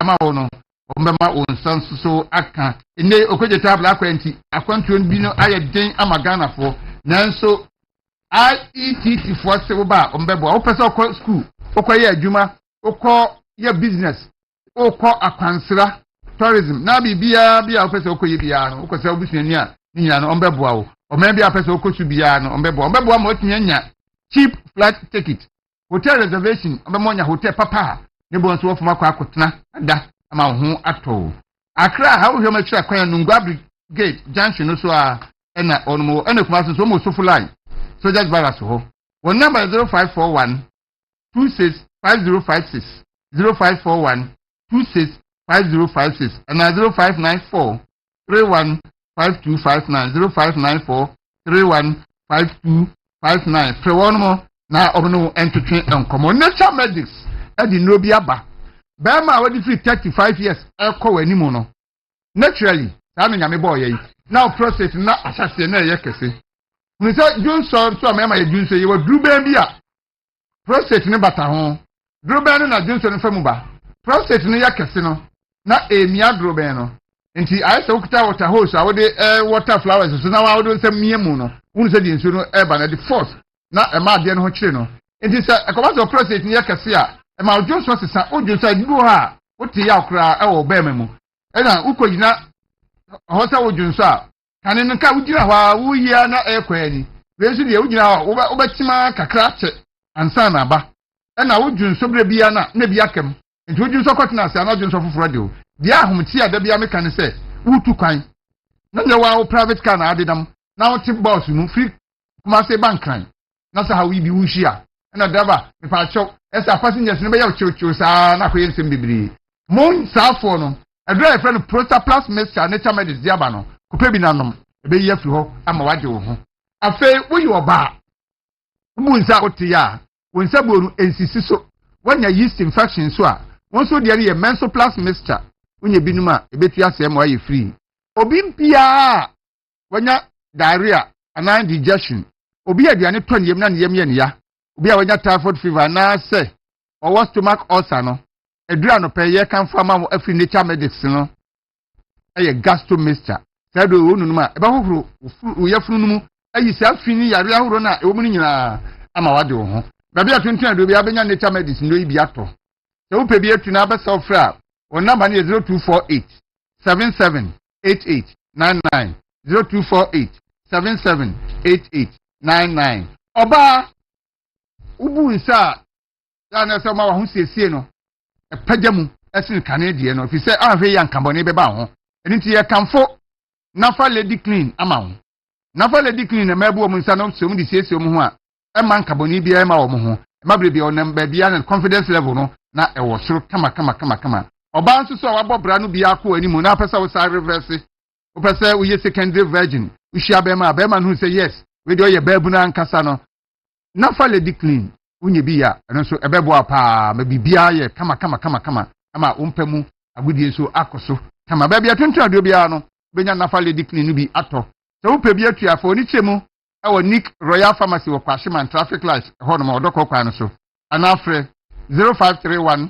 156556 0531 156556 unsabe kan bi na odi abo ho ban home of home appliances high sense if you need ya na home appliances nso kan ho if you tifie wo television kama air condition ya adwuma wo washing machine o fridge deep freezer rice cooker blender microwave bibia kama wo ho a wo tifie ne mu a wani ji kama pa na se wo pe home appliances ato wo Ghana hub be bia se wo do ani kire no high sense that was a high sense na abayi adwinchaye bia na wo Ghana ha se ade ane bo odin na ye papa no if say high sense nyema ye papa na so de ne bo no tutum croford ye ho a ahwe a wadwin be ye okrisin say eh we mu de ye fake ya na so na ye original papa ko na kotobi e bia fe no wasi ufie awie na ope home appliances ye gum ko high sense ho ye one stop shop de ope bia obenya bi na de akwa akogu fie ho na enigye abafie high sense showrooms no matter petigan ha ba bia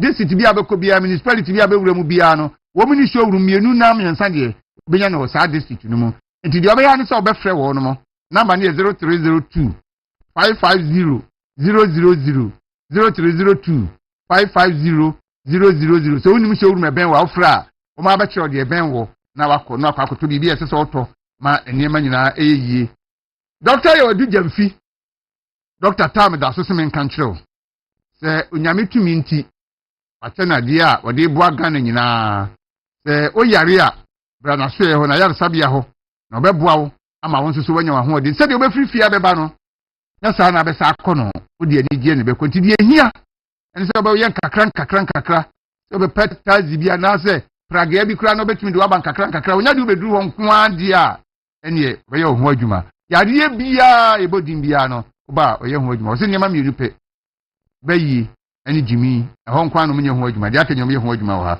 ukọ kumase obehu mo obu akwa atwamagbo oba akra ha o mo pokuase mayira eti area ho 0244 774282 0244 774282 nani wo mo entwetwe enkomo nipadua no maka to se ye laundry no eye Alouette medical skin care nipadua no wedie no besai wos asaya enkodu obi etia nkasa me die da no ade bi gu me mekoto nkuwe na mde sira mekoto semina we wan hwe ya wo be condemn die no kra enu ansa odo ani bekyemu ewo Alouette medical skin care fo ho omehwe na ma siesie atiti skin no ama esiri dadam wanim na kura ni pimples ni nso ben ese no eniti wo tete na wo ha fakọ Alouette medical skin care fo ho omehwe na atoso mfa ko ye makeups bebre ko tete ene be bi ntetata wanim ukudware wi anafi wasa esi dadam misrew enya ne sa o hwe ma cha akwa akra ha ko su police station na chi mo ba ko ho ko Pantan hospital kwan so bi ho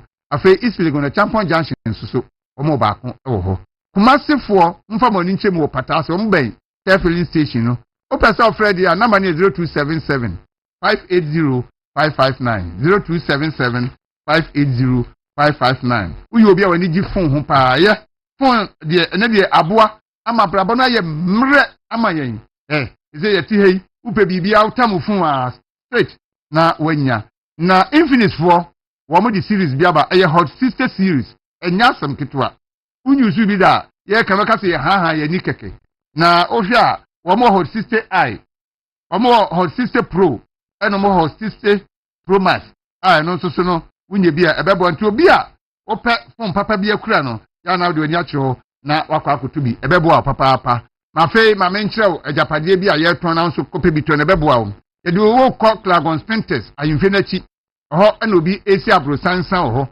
na onsi nwie ground floor no yɛwɔ single room self contained baako wɔ mu ɛna ɛwɔ 2 bedroom apartment wɔ ɛwɔ ground floor no wɔn wie afei first floor no yɛ 6 bedroom apartment ɛno nso so wɔn awie ɛna aka soro no nti sɛ wotɔ koraa na wotumi a wobɛtumi awie soro no kama na wɔanya agyapadeɛ ɛhɔ a wɔn 4 plot bom ɛwɔ hɔ Spinters wa nti no na apa obenya nti sɛ opɛ fie no sɛ opɛ plot no sɛ nso opɛ ni mienu o nyina no ɛkwan wɔ ho frɛ 0246 683597 0246 683597 na no mo enka ho asɛm afei yɛ kɔ Franco Estate ɛno no ɛwɔ ACP Estate kwabenya kwa no so ɛhɔ ɛna obi asisi adan kama no nso so ɔtɔn no 6 bedroom hedan ya mo am TV ho no mo behu eso no 3 bedroom ho efom 3 bedroom eso ho living room baako ho efom living room baako ho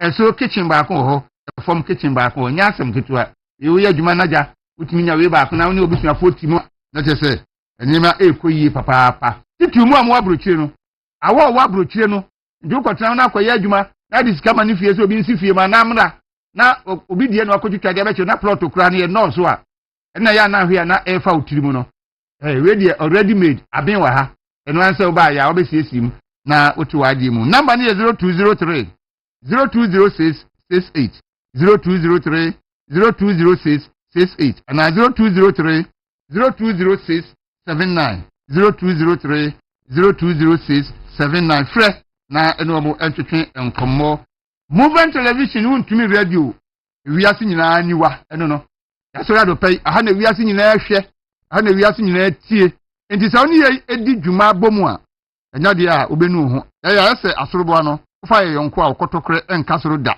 enti dwuma bi a wudi afa so obo ho dawuro no bra movement television eni untumi radio ya kra de beboa wo ya nyo kesi bia ma no mro so eno be ya hihye ya wo ho be harewo na ho betone ye nso enya kakra edi arani adwuma no ye wo kokomlemle akra ni utan akwa no so free circle odo rice on ebe san akwa akra ni utan wa o first traffic light na unsani fa so be 150 to 200 meters ba betu ye mbra na ni marketing department for no na monyan hwehwe na afi yensusu yensum na yemwa na niema enku ye number ye 0509 301401 0509 301401 and 0592 589720 0592 589720 and after 0246 375134 0246 375134. All right, that's really that's it. Media akwan me wako on say na me ka say presidential jet no NDC for ay so ombeto anaka na eno anti no ma ne bo ama ahyeda on say anopai obi send me a screenshot of Keno Larry Bevrolati ono a ne bre so na sa munition so ma ne bo ama sa ire okoto ye no and o say some of us have supported the replacement of Kofo's presidential jets. Nti a chat na ato no omo pe kwa to hofro nti me e kro no omo pe kwan akoye procurement na waye nti o ma ne bo ama e botiri so well Christian Kwaku atasapon odimika wontua deputy ashanti na say me can so from me no ye me ba me hunu no de ko o say na yemfa happy birthday my prince obin amoakom o constituency organizer and best 2024 municipal best farmer ewo Asante Atem North nti oni nti e say friend prince obin amoakom anti Christian Kwaku atasapon say yen we show happy birthday enfa emano owura bi so otahwe prefeno Samuel Fosuban say ene eye na woda Tiono so ye wish no happy birthday. Chura. Yes. Samuel Ofusu ba baby a wano pe bia no ye bo Nyankopon pa se nyame ense ho amfa ne foto ama nyame hraw na oma wakoma so ade nyina so no emrem. Okay. Mr. Sante, Madam Nancy Nyakoa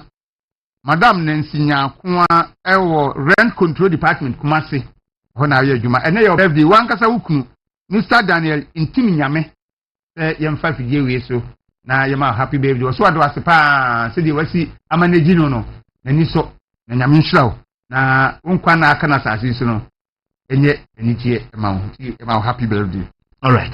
But that's it. So that's the brain of Martin Kano. Doctor Nana Bunsu, openia oda Saint Louisa Heba Clinic. Ano many din komutiawa na fi yaso. So beni matching. Yeah, Dawuro. Na hu ye de. Oh, nyame adom. Ye Nyankopon asfa pa. Ebia na nnem ene di kan obi ti Saint Louisa Heba Clinic ano. Acho edin na muye, ehefa na muwo. Okay, me Dawuro me dase.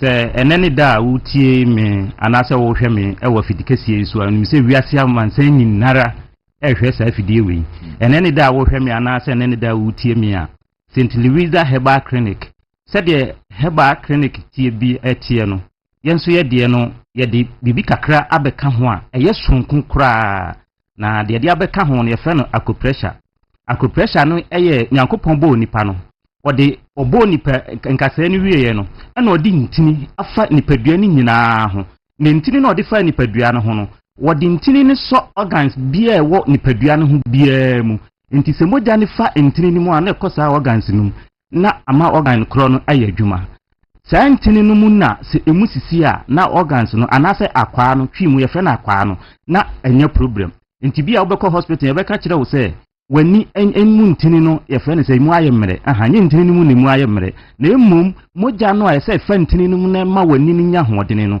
emu asisi ntini no mu asisi nti moja ni ntimi enko nti St. Louisa Herbal Clinic ye fe bibi acupressure ukọ Asia country eno pa ni ade kese a omode sa yade ebe miemia wonsa no ebe miemia wonamu ni abiebie ntini no ema moja no edi afurusane se moja ni di afurusane ama me papa wo yade bie da wosu biara ebekọ nti St. Louisa Herbal Clinic eno na yeye pa miemia wonsam miemia wonamu ebiebie ntini no nti obi ene awo ayeban obi sisi ama ne to ase twetwe saa koka ne ntini na akokani akoni nemu wonambo se ayese fomu no wudu na si fomu abo se ayese fomu no eye woto ase no ntini na eda ho no aye frɛ sciatica nerves no eno na emu asisi na no na ya na ye maame mka se o manya sciatica eye ntini na eda woto ase ho no eno na ye frɛ sciatica nerves isa nerves no mu sisi a afi obohu se wanya problem tu bo se woto ase twetwe woje ho enye wona no kwa wontimi ntim diso kwabrane ne so wona mu na wotene wona mu ama onya ahodene enso de bia bo se woda awoba se ya wobekam saa se woba St. Louisa Herbal Clinic ya ye befa saa ko pressure kwa no so be miemia wonsam be miemia wona mu ne abie entini no sentini no mu bie na moja ni di afusane a obohu se wa ho denaba ento obi biara ene wotie mi no se bia wotika mu na pese wusi awde di telephone number no na twere to ho wi a afei na ma kyerɛkyerɛ enema a ese mekaka ho yade bia de yesa yade bia wo de ba ho a ye besa ma nti cement ma wo yade so a enkyerɛ sɛ ye nsa saa yade no yesa nti di telephone number no na frɛ na wo frɛ a ya sa kyerɛkyerɛ de aka nim nyina a kyerɛw telephone number no ye 050599 17 14 12 0599 171412 and about 0546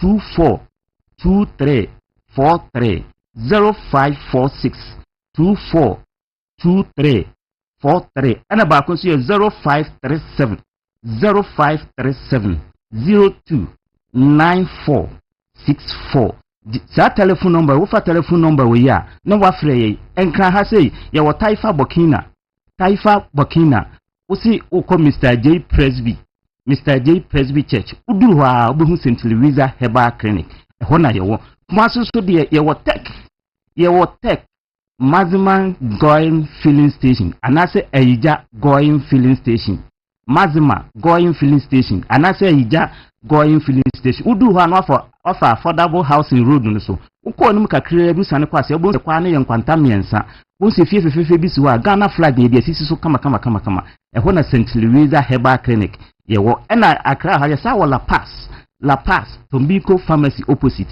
La Paz Tobacco Pharmacy opposite eho na St. Louisa Herbal Clinic ye wo na ye enwanwade kese a ye disa akopressure no esa yade bia eda so biara so wakotwa scan na kotwa so bi ne ka se wochika se no abiebie wochika se na nya problem a for ni kire St. Louisa Herbal Clinic ye be fa sa akopressure kwa no so ye biebie unsem ani wunamu no ye miemia emu bebie ntini no bebie modani bedi afurusane ye yade eda ye so Ghana ha nyinara ye ntini mu a asisie obeda sori na woni achie mu a obeda sori na wona ase atatai untini security ye poor blood circulation ene masa ne man eba so enti so de ani oni kire ho a ye hwe na se ye ma waduru a ye waduru kakra ye de beka ho se vegetables bi fruit bi na se ye de ye kire wo kwase na obeye ne kwase na obeye no a ne ya kire wo no so e de aka ho na die ye no hokase no sa akopressure no se stroke na achew na se enmoro bosome ne yemfa nuro bebre nkeka wo a wo ba na se wo tehwi mu na wo twepepepe se wo firi hwinum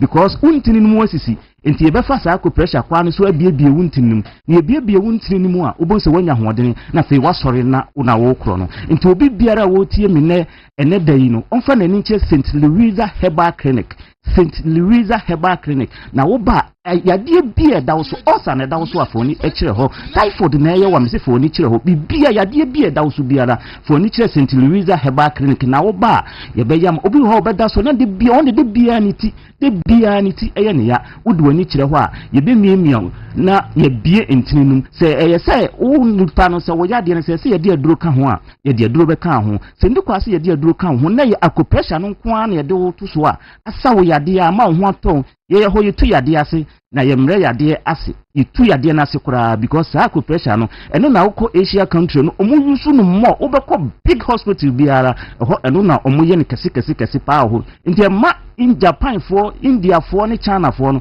emomu nyini che Ghana hanso de unyamfie aduosia pe na uyam hwehwe ko pension na uyam hwehwe because ukwaku anase wo pension pay ne koto nuru nko a ba uba St. Louisa Herbal Clinic e be fa sa akwa no so na wanyini atise de China ni India for ni Japan for ni enyiri che no because omo ho no hu obi onye 90 years ya otise Ghana ni wonya 40 Ghana ni soli ano pamiti si na mitie na maham almost de debi because say omuhu se saa de no eye dwuma papa enu na nyame nam ekwaso na yemsuma ko hwia saa de no na me de abeka St. Louisa Herbal Clinic ho a ye de ye dwuma kese ewo mai mu a yesa yade bebre obi a waba ho biara ebedi adanse se St. Louisa Herbal Clinic de se wokọ ho a untu sika nwu na saa mre sisi ade ye ka kire obi a ne se fakitu abi bra fa beje wa yaresa obi be ka se wo ma betena fidike sie su de ene sika wo mo gidie wa da bi yenye ne saa yesi fakitu abi na fa bra eni sika na chi because ye ka se ye di sika na chi a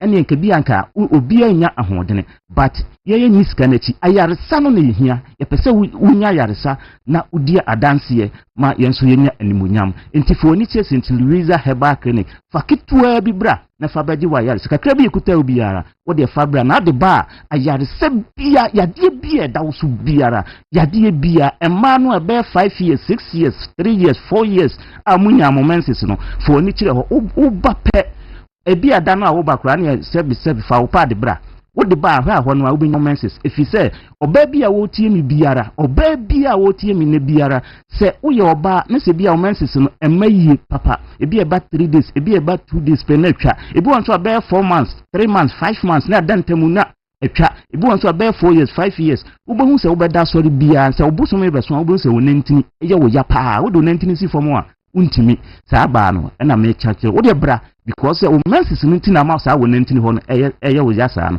wo de wani kire St. Louisa Herbal Clinic ya me si memmi mo ba bi wo ho a me de misabe punch memmi ho kakra bi pe wo bo hu se wo menses no start ya eba na wonya ahoden awo na wo pa wo de fo ni kire ho because say oba bi wo ho a na eye fibroid no so dia da bi wo be ko hospital no akoyi nya saa dia a wo ba ye friend say bia na wawode no apushi afiri ba bia nyankopon ede to ye no enti saa no woni bema ehia wo sensuo na saa ba nachi ntimi nko awode no nti wodi oni kyerɛ hɔ a me wo baabi a memiamia e ma awode ne beto de Nyankopɔn de to ye ne pepepe nti uni ba mashi ya na fe nsuo no ekɔ na una wanyi nzen no nti obi biara wo tie me ene dai e wo sa movement TV so die anase wo tie movement radio de me say fo ani kyerɛ St. Louisa Herbal Clinic St. Louisa Herbal Clinic wo de telephone number ni biem na efrɛ yɛn ne bia na mantima anka wo ya de mantima nkyerɛkyerɛ mu afidie yi so na sɛ wo frɛ ya na ya kyerɛkyerɛ mu na ya kyerɛw ɛkwaya wo bɛfa so a obedo ye hɔ me say telephone number ni 0599 17 14 12 0599 17 14 12 and 0546 0546 24 23 43 0546 24 23 43 and 0537 0537 02 94 64 St. Louisa Herbal Clinic Mesikum Enkraha Yawa Taifa Burkina Mr. Ajay Presby Church Taifa Burkina Mr. J Presby Church Enkranso Yawa Tech Oko Tech ya Osi ubesi Mazima going filling station anase Eyija going filling station no for affordable housing road no so ubesani abase ho ubase ho abetu se ya dani so kama Ghana flag sisi so obeto ya na ya sawo ya de bia da so biara St. Louisa Herbal Clinic yef nam sa ko pressure kwa no so ebe sawo ya de se ya de aduro kan ho wo se yo ya de we se ya de aduro kakra kan ho ya de aduro be kan ho wo ya de we ye be kire fruit we na ye sa ako pressure no now fruit no bia wo blend anasa wo ye ni wo de ka ho so wo de ka ho a wo bon se ayare se bia da wo so biara ya de na se betu kura ama wanya wa ho odene nti wo biara mfa na ni nche St. Louisa Herbal Clinic na womra na omaji na yare sa. Okay. Look, anopay yebeda ase.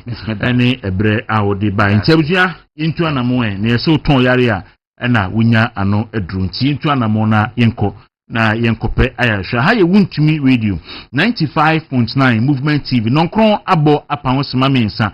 Aka kire mu se NPP chairperson US obaya wo fi ase ene no ebedi enkomo. Yenkofa enkrato yi emra na yeba fi yedi ni aka edi atwa so kapu ma honyese na ifi ha hia no pet na ya ahanti cappuccino ha edi midima fo heba fo enkrato ebreye ayi a ejin krato anafi yetimi akono kapu ma ache ya jedaro ebi abokode edi ampa daroma odena cha ebi ai kama edi nyankopon ase anopai midima fo edi na moman Rase mama mfanche mfamfiri midima fo eba hospital doctor time da so da no mfama ohefo ene etiefo a mutie na no pay na menka nchiro se emidima fo eba hospital ye opoko ase mayira kumase ebu akwa atwoma go school junction na midima fo eba hospital de e free tete bese 2019 na started say record bese nipa 300 a day no pacho free 2019 ebesi 2025 emidima fo eba hospital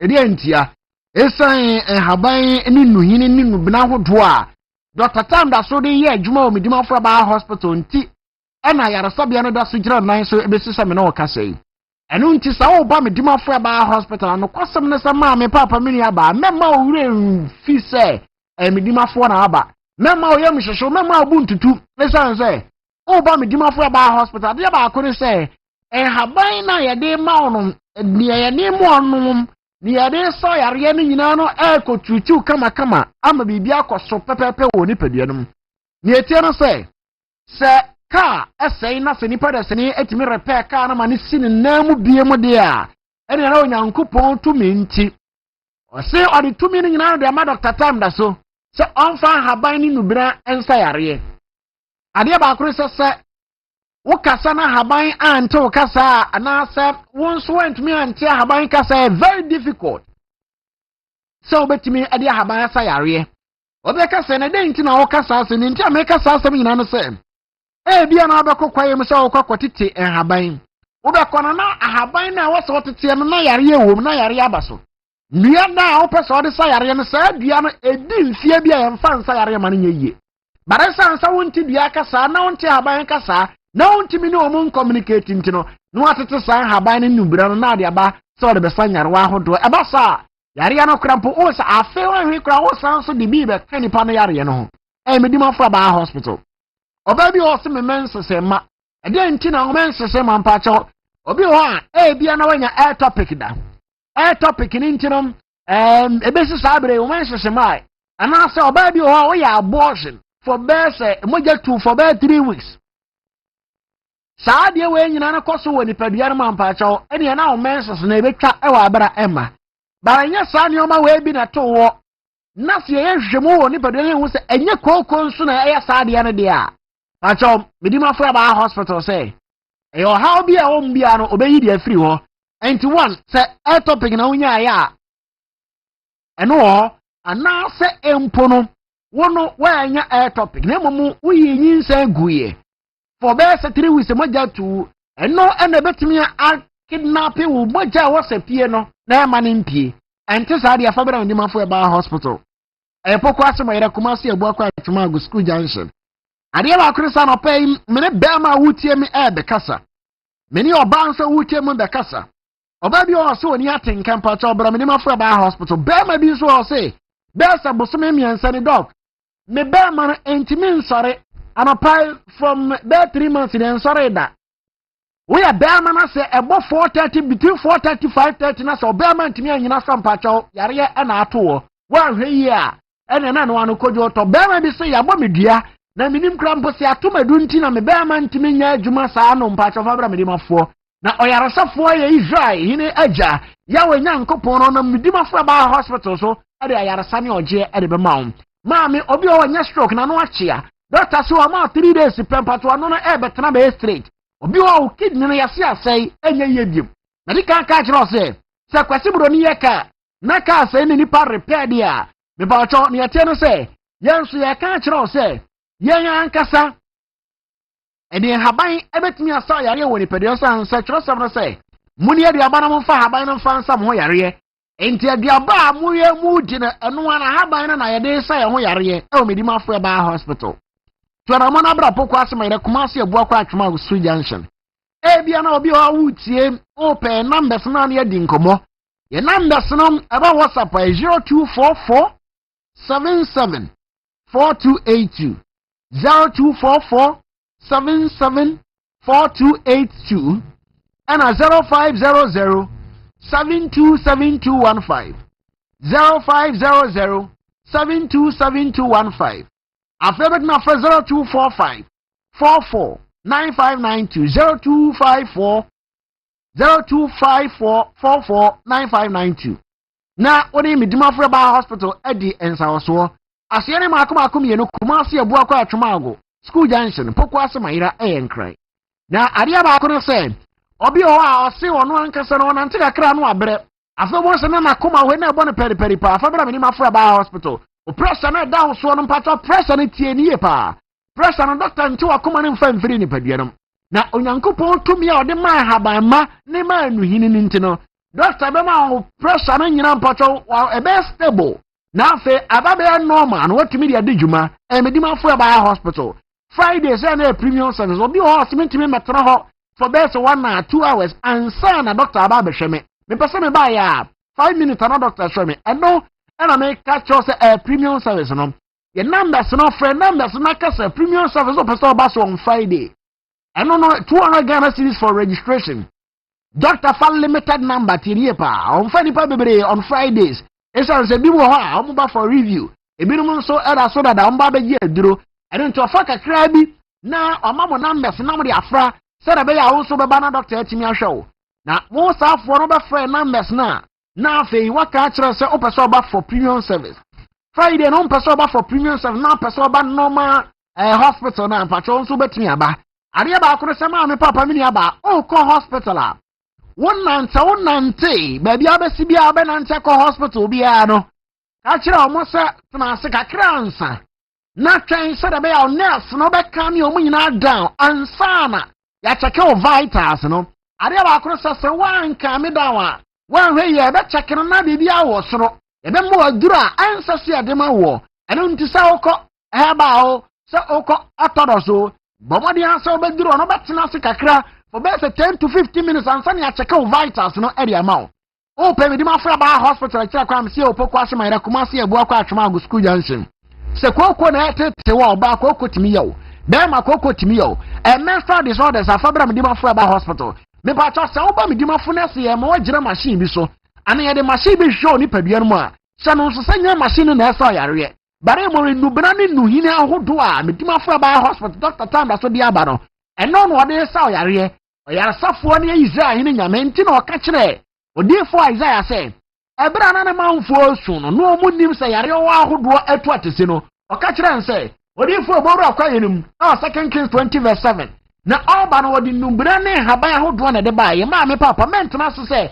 haban ne sisi okeke enua ne sisi okeke wadua dua bi wo fie baro nim ade koro ye bra me ma fo ba hospital na emu a wo low sperm count ni nyina ye hwe atu ase de ama ya do senior kobar me kan kiro se be ma obe ma fon ayeketoa be ma no mpacho efon a ebia no nya infection bibi ti sa dry hygia eno nam so nti be ma no fon na efon ana wati goro wantumi antreat ni ye e me nam so ma be ma no fon na efon a oba me dima fo ba hospital a ye be bo to ase afa ye be mo adura be ma no ba tente be kase afa e be den sa baraka se ncha kira no ansa no mu odin pa wodi si ose agye wakumi na ni nyina no de se abibiduro ana ye de ama o kaisa no so se emitima fo ba hospital ene ne wadi sa nkomo yi open kire mo bi a friend numbers no 0244 77 4282 0244 77 4282 and 0500 72 7215 0500 72 7215 emitima fo ba hospital Dr. Time edaso. Hello.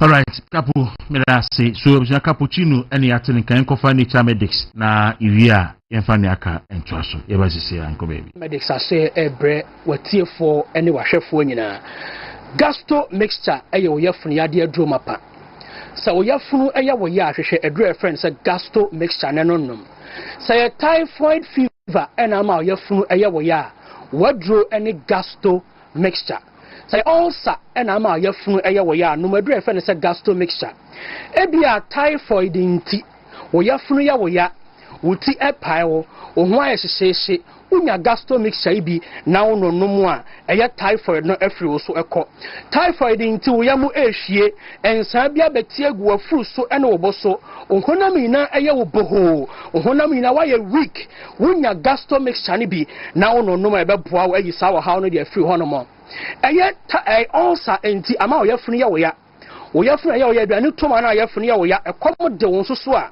na wo yafunu eye wo ya hwehwe adura efe ne se gastomic shaibi na nonnom na entimi emmoa enyi sa wo ha no emfa free wo so obu na ya na efunu wa na nom gastomic shaibi eye na ulcer enti wo fefe ya wa wotini wo yafunu mu eka wachiri nkasa ni hina eye na mframa ejejina wo yam eye na oboso ehhehye wo adua na wadi mi jejina obo a wonom gastomic sha sa wo ha we na afri wo so akọ gastomic sha eye wo yafunu yade aduro mapa na mensoplus mixture eye emano edro mensoplus die eye wa wodie no adwuma no na sabi oba esiesi ahemfie ho no mo oba bia wo menstrual cycle no normal range no eye between 21 to 35 days into oba wutie me na wotwe miensa bia wubu nsa enye wo hawo na emom se in less than 21 days bia wubu nsa eye hawo so wo tie me na wo menses no ebro 35 days ansa na watimi abu nsa wo cycle no bro 35 days a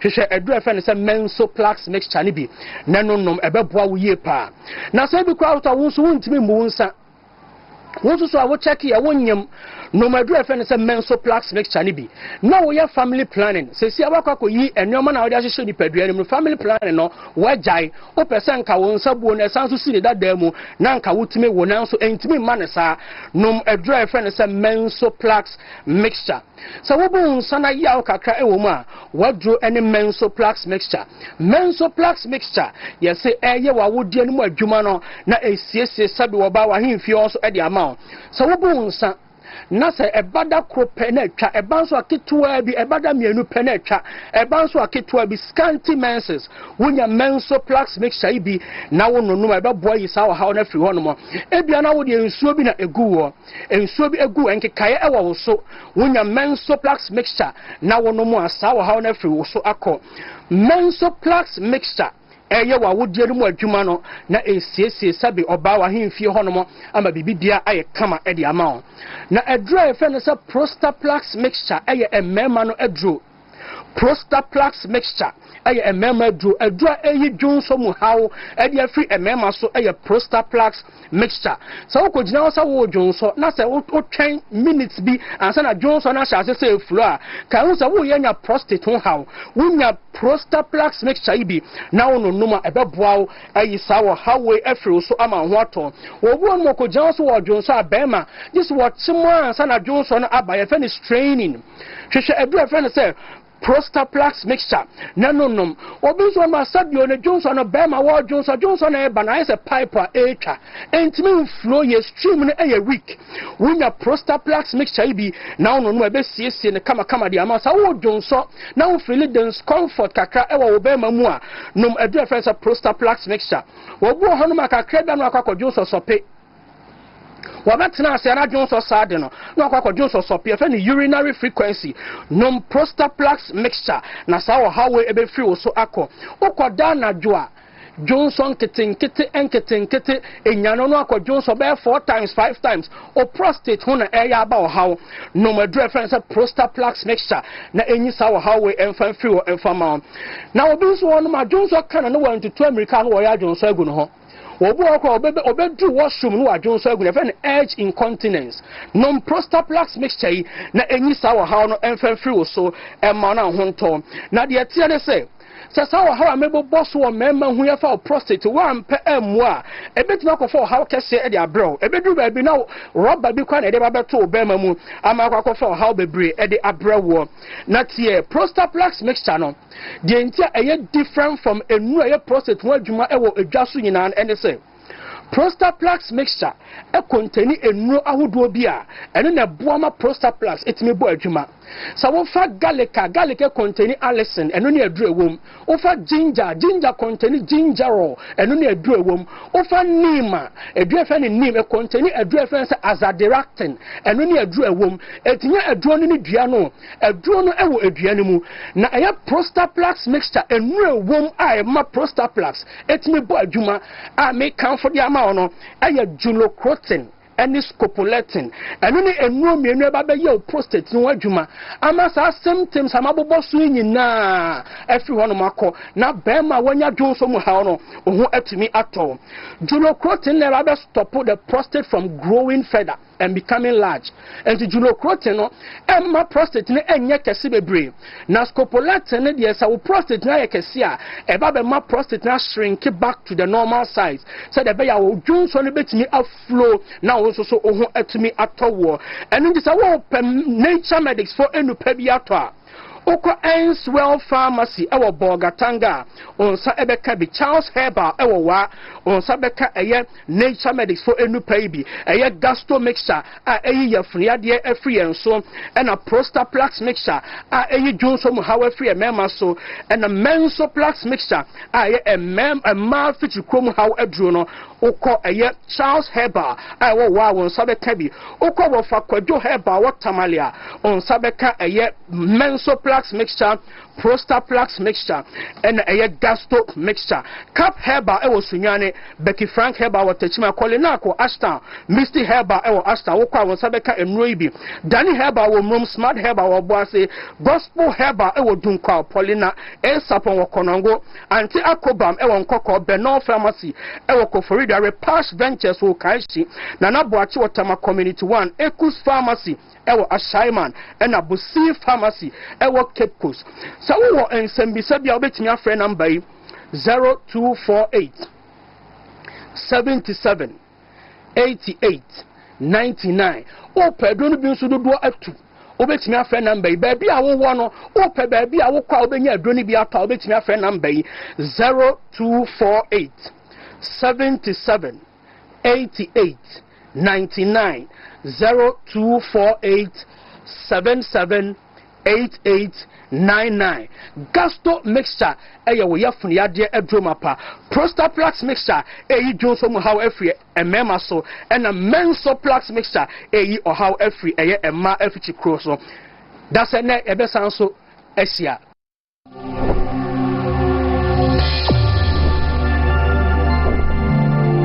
orebu ebi nkrofo just look bibia ba with advantages and disadvantages.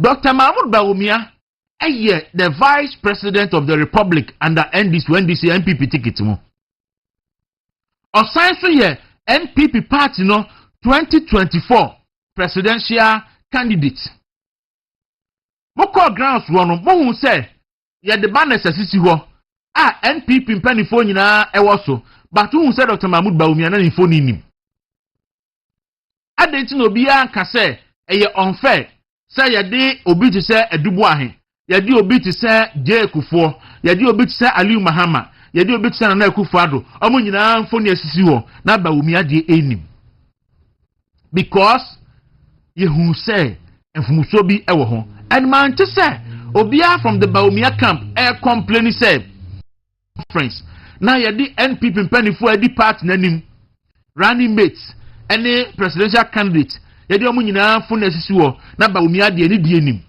It was there.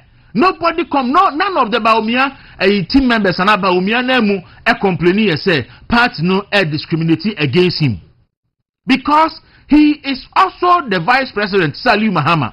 He is also the presidential candidate, Akufo-Addo, Sekofo, Sedubuahin. It's here the presidential candidate for Nisi Wadia. There's Saka Mahmoud Bawumia so di wum. But Jayifimu again, Onya Kwanya ko kasai because Omampani Kofo ni ho. Mampani Akufo-Addo ni ho. And Dr. Bawumia and the second vice president when people tradition mu a. I didn't say Makwama Bawumia kasa. Bawumia and kasa in his capacity as a presidential candidate and as an aspirant. Namu okasaye in his capacity as the former vice president of the Republic of Ghana and the New Patriotic Party. Dr. Yosei Tuma Asamane say say Bawumia former vice president di.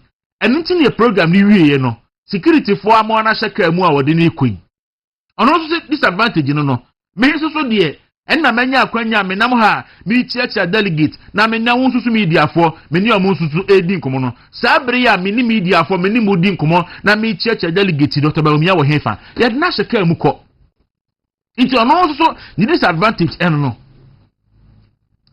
it is a otiatia sadia I don't think say we as say a problem bia media abria party no a share conference na sia na omu introduce enipa mpanifo a aba no ye bo Dr. Brian Champudin ye bo Dr. Yewose Adutwumudin ye bo Honorable Kennedy Japondin ye bo Dr. Mahmoud Bawumia din and sabre no the decision was made by the delegate and it was clear say delegate no ama indication baby on person moko it is a meme second kofo a anka me sika me nkosai no because a party no actually direction say aha and na yeko and no other person than Mahmoud Bawumia obi ohwe conference ni bibia ehuye obi ana wo grounds obi a ehuye ene nkrofo di nkomo yete say nkrofo bi kwan kra opani ba akofa aso ba grounds no ebufu a share party for delegate ho no na nya asem ketua yes anete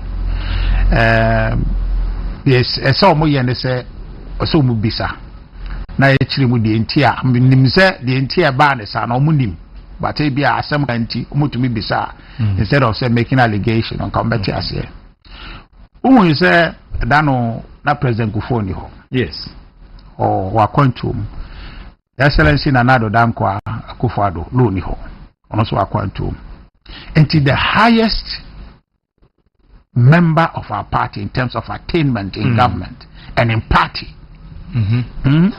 the former vice president yes because no and a flag bearer in 2024 until se nidie bi se ne de ma obi saa ewo yemu a it is because of their achieve untia eduma we di party nanim aye ene ye bona baso dano ye nua pani Kennedy Japan wankasa because as a matter of conference activity no oni role bia so play me hu ye papa adani mo ho mehu Dr.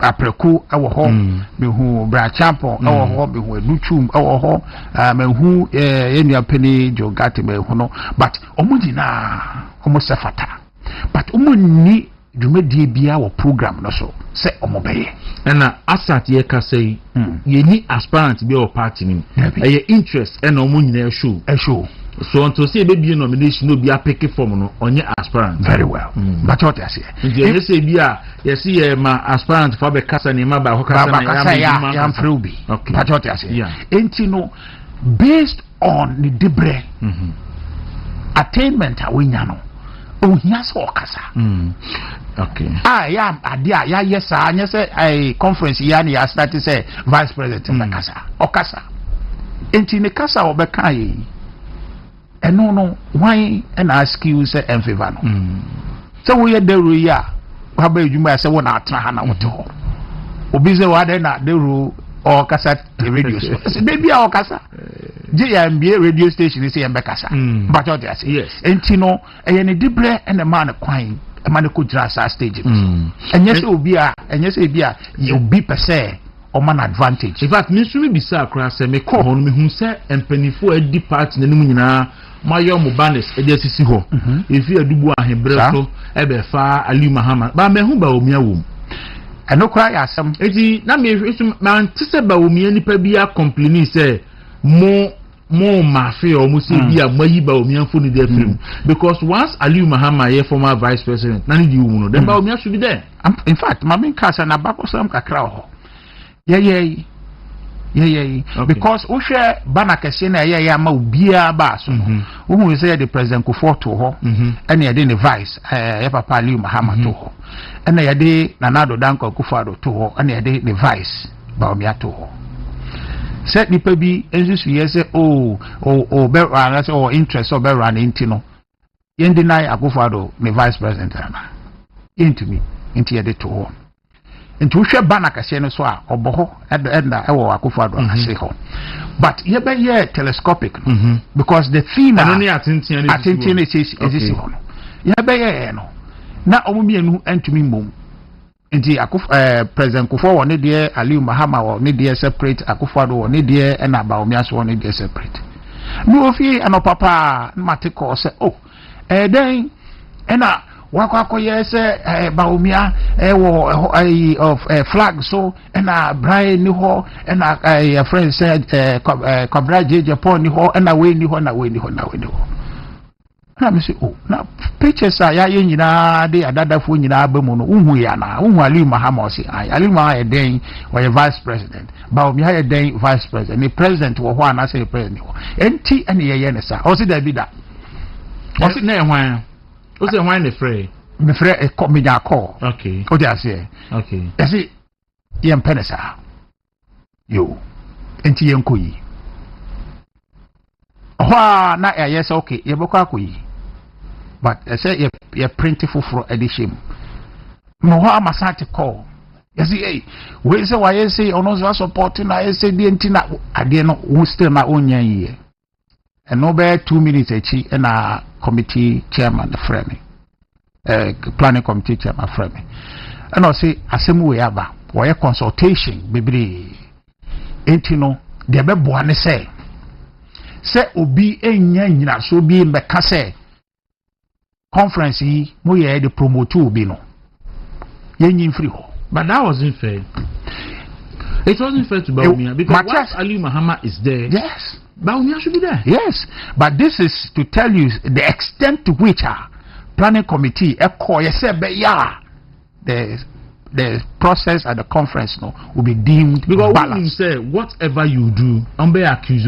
Yes. And even you deny Baumia his place as the former vice president. Absolutely. And still you are being accused. Yes. Must to favor him. Yes, and so these are the evidence to show. Omo e kasa ne say obia amfa sa de no amfa nye adwuma obia amfa sa amfa nya sa nye adwuma Jose was obia di mo no say de o see and after say mu yi Baumia de ne free ho ne Baumia so am be complain so and I mean no no na me ba ba kai yente say Dr. Mahmoud Baumia that said in kofobia ayi baby issue statement strong worded statement say I don't know mu yi no because I di bre no aye di bra wa ye mo adwuma eno no ye na bakosem nti abakosem na ye kofa baaye wonim say ye theme no say we are rebuilding together with our values. But nti adadafo ni nyina be say ka omo. Don't you think say the party wasn't strong and firm enough because party ni pro empanifo edi party ni I don't know because obi film because a man leverage. Then you should also fight to be there. Yeah. Because then you see your printed ministers, cabinet ministers.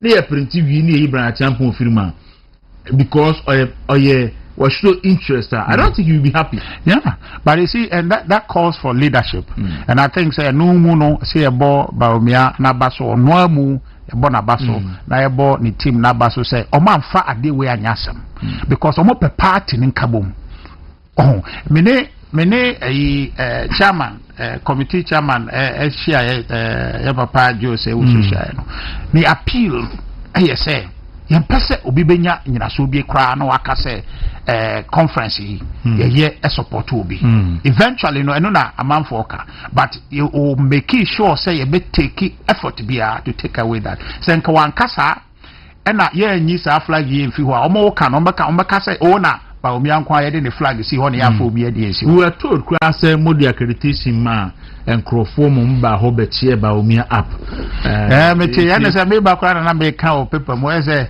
herina na bo achi no maso atu ni so say ono yes ni pe ba ho no enye do na anye delegate for na mo na mo accreditation say na be on ba be board de e de age ba omi aso how do you respond to that one? Oh yeah we kra ya me de phone be ma o nkofo ani me as so reach my accreditation will be oba ho be di adanse party executives come pamo because I say ye adwuma no na out said ye say ye no na yemfa basabasa bia emba ho during the build up to you know you can say unye delegate emba me can say me bia e benya kwan bia e be ka say bia kai in fact Joe say we should press conference committee chair in the press conference all kai say you per delegate for nkwa na wo enti we no if we na buy but they say enti ye beka na ya ama party for nyina ati say obi anye bibia. Good morning Dawuro. But na ho ti say yo ya adom modi eno me hu say last me conference so me share round me hu say e di be mu pa na me hu say e di mu di abo sand so na ho ye baby amoti ana Bibia ba with advantages and disadvantages. Dr. Mahmoud Bawumia, the Vice President of the Republic under NDC when this NPP ticket mo. Aside from here, NPP party no 2024 presidential candidate. Moko grounds one mo say ye the ban necessity ho. Na ya sing and empire so omo moko back na so omo Kwaku so bi mo jojo and the constituency for us me chia Obuasi West for okay constituency na ye Obuasi West e wo Ghana ha Obuasi East for ka ho na na adansia krofom okay so me chia o bi kro man kasa ne ho Obuasi mo constituency na wo ho minu mo original Obuasi constituency say I mean constituency say adansia asokwa Obuasi East, Obuasi West, and Adansia Krofom. Originally, that was Obuasi. Okay. Now, Adansia Sukwanso. Adansia Sukwanso, and also your constituency for. Okay, but Obuasi and Cleveland, and I know different Ebenho. Obuasi East, so many Obuasi East and share. Okay. That be a mad name, say, and no Obuasi constituencies. Oh, okay. Okay, so constituency na Obuasi West. Obuasi West. Okay.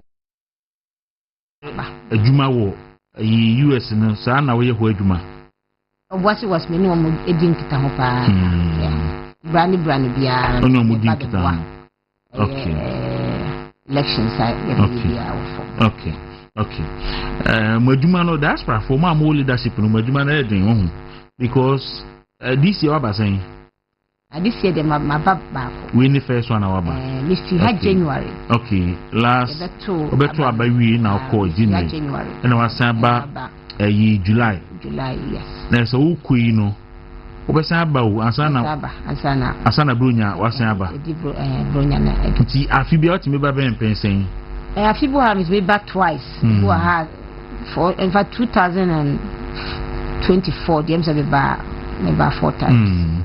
Yes. Okay. 4 times.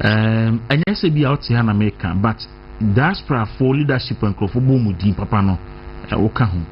So when Nick kind there, because for boarding papa means what said there, because we are say your boarding power. This is a boarding bonnet and now. It's go boarding papa means what said there. Yativa funny what you must on for any part, Moiku, MPP US for what to say, party now more than to say, yo, US said, and what then, chapters no omo bom homo de pa more saying more 26 chapters. Okay. This week, is it last week? New York chairman baha. Yes.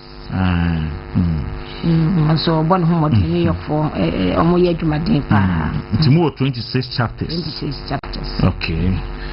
Nice. You state bi wo ha there were more than one chapter. Okay. Because of how vast chapter it is.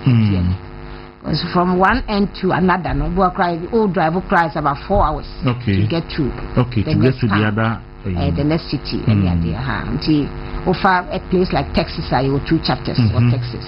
Okay. California, I have 2 chapters. Okay. Columbus, Ohio, I have 2 chapters. Okay. But it used to be 3, but CIA need 2. Okay. 2 chapters. Yeah, it is Anna because America so. America so and I then so I quite to say sorry now what is cell groups. It is a more beno now what class storm together. Okay. Now omono I party to man from that base. Now so I try some bring it a lot of people. But then run a do na me message. Ghana for more Iowa. The state of Iowa almost started. Almost started on chapter. Okay. The requirements they don't be film and sana ya joma tum. I inaugurate to woman. And branding in ano. You pass ya treasure shame. Because for America 50 states now, baby are Ghana for. And I just about me no more dos. And I warmer MPP do makumaso. Last time I'm in South Korea, chairman Ejin Komono said. As a South Korea, the NDC for is the crowd. America, so NDC for what it's saying. Saying I'm more vibrant and son almost to Now, I'm saying probably NDC for the Doromota, Edom Hussy. Okay. But to him some more. Even a Bessiam who said, NDC for the show. But they are not as visible and as vibrant as we are, but more in their numbers. Okay. But they work like behind the scenes. Wufi US Eba Ghana before December 7. Na wunim say MPP be lusu. Ana na wudiri say MPP beat me win. Obaye ask me baye. It's the same. Okukodu abrochiri so no. The effect of the defeat on the party with US and so to say. Yo, yeah. Say election be the okwa. And while crowd call our election, you have to have a 50-50 mind. Say, ubet me win, ubet me elusu. Na you say, yeah, but you know, you say, you bedding, am I? Because now in Sembi, yabu bosso, in Sembi, I crano, it intimum crata, the two by any my fee center, Sansa crazy by a gave one. Nina, no, not a near maybe na. Who is a bit my consider am I? And the 50-50 mind was there, but we came with the purpose that we are going to do our all, we're going to do our best. Now, a month for Kasa, and especially to share policies and outlining I pass rolling out as MPP in government. And the idea, who is a Ghana for you to mark a bebwa, my own puntopa.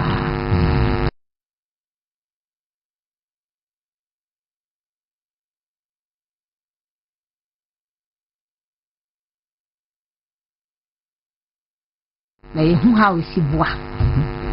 Because nipa bia yesika oya bosumi adwuma etua wo no sasika na wudi because as such can kwa bidia na de bo ho bra odi bi invest bi odi bi ehwe o masku ene yekeka ho a na titru aye ne other social activities abeka ya bra bo ho as Ghanaians no enya dia wa usika oje no ebeso enti say I am put to a measure be in place yeah just say kasi fight corruption e wo man ma then credit system is going to help curb the corruption in this economy.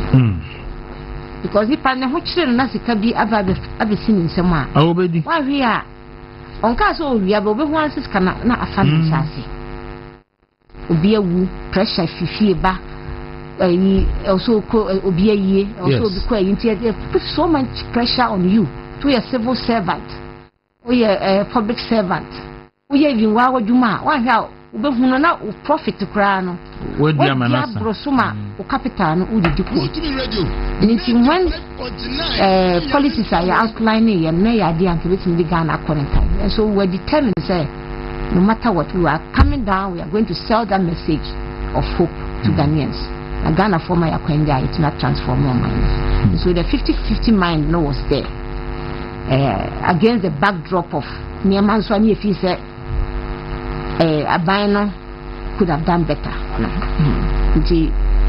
That mind was there. But then, of course, the extent of the loss we never anticipated. Okay. And back then, people were upset. I mean, sometimes you say you so there's a grief process here. It doesn't go in the same line there. You'll be in denial. I said in the see it. And then you get to a stage where you accept it and pardon it. And then when those realities come in, I know near say and then to have that closure and then also that grief process went through. People were angry, people would throw tantrums and all that it's but how you try to work with your people. Now, one more, first of all, you give them the space to vent, give them the space to mourn, give them the space to be in denial of what has happened, and then give them the space to get to a point where they will accept the same and now what's the way forward. And that's we had our committee together. Okay. To give us their also views on why we got to where we got to. And those are things that yes. Okay. So more report down. Yes. Okay. All right. To explore the what actually happened and what we can do in terms of because we are reviewing an area.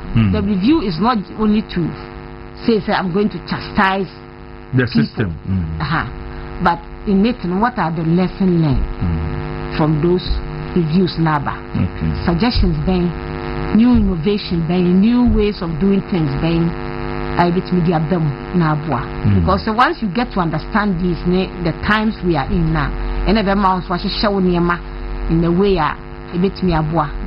moving forward as a party. Okay. So after election, yati pintin bebre ukrumu ha. Me hoso sa na tie about hani hu ni sa.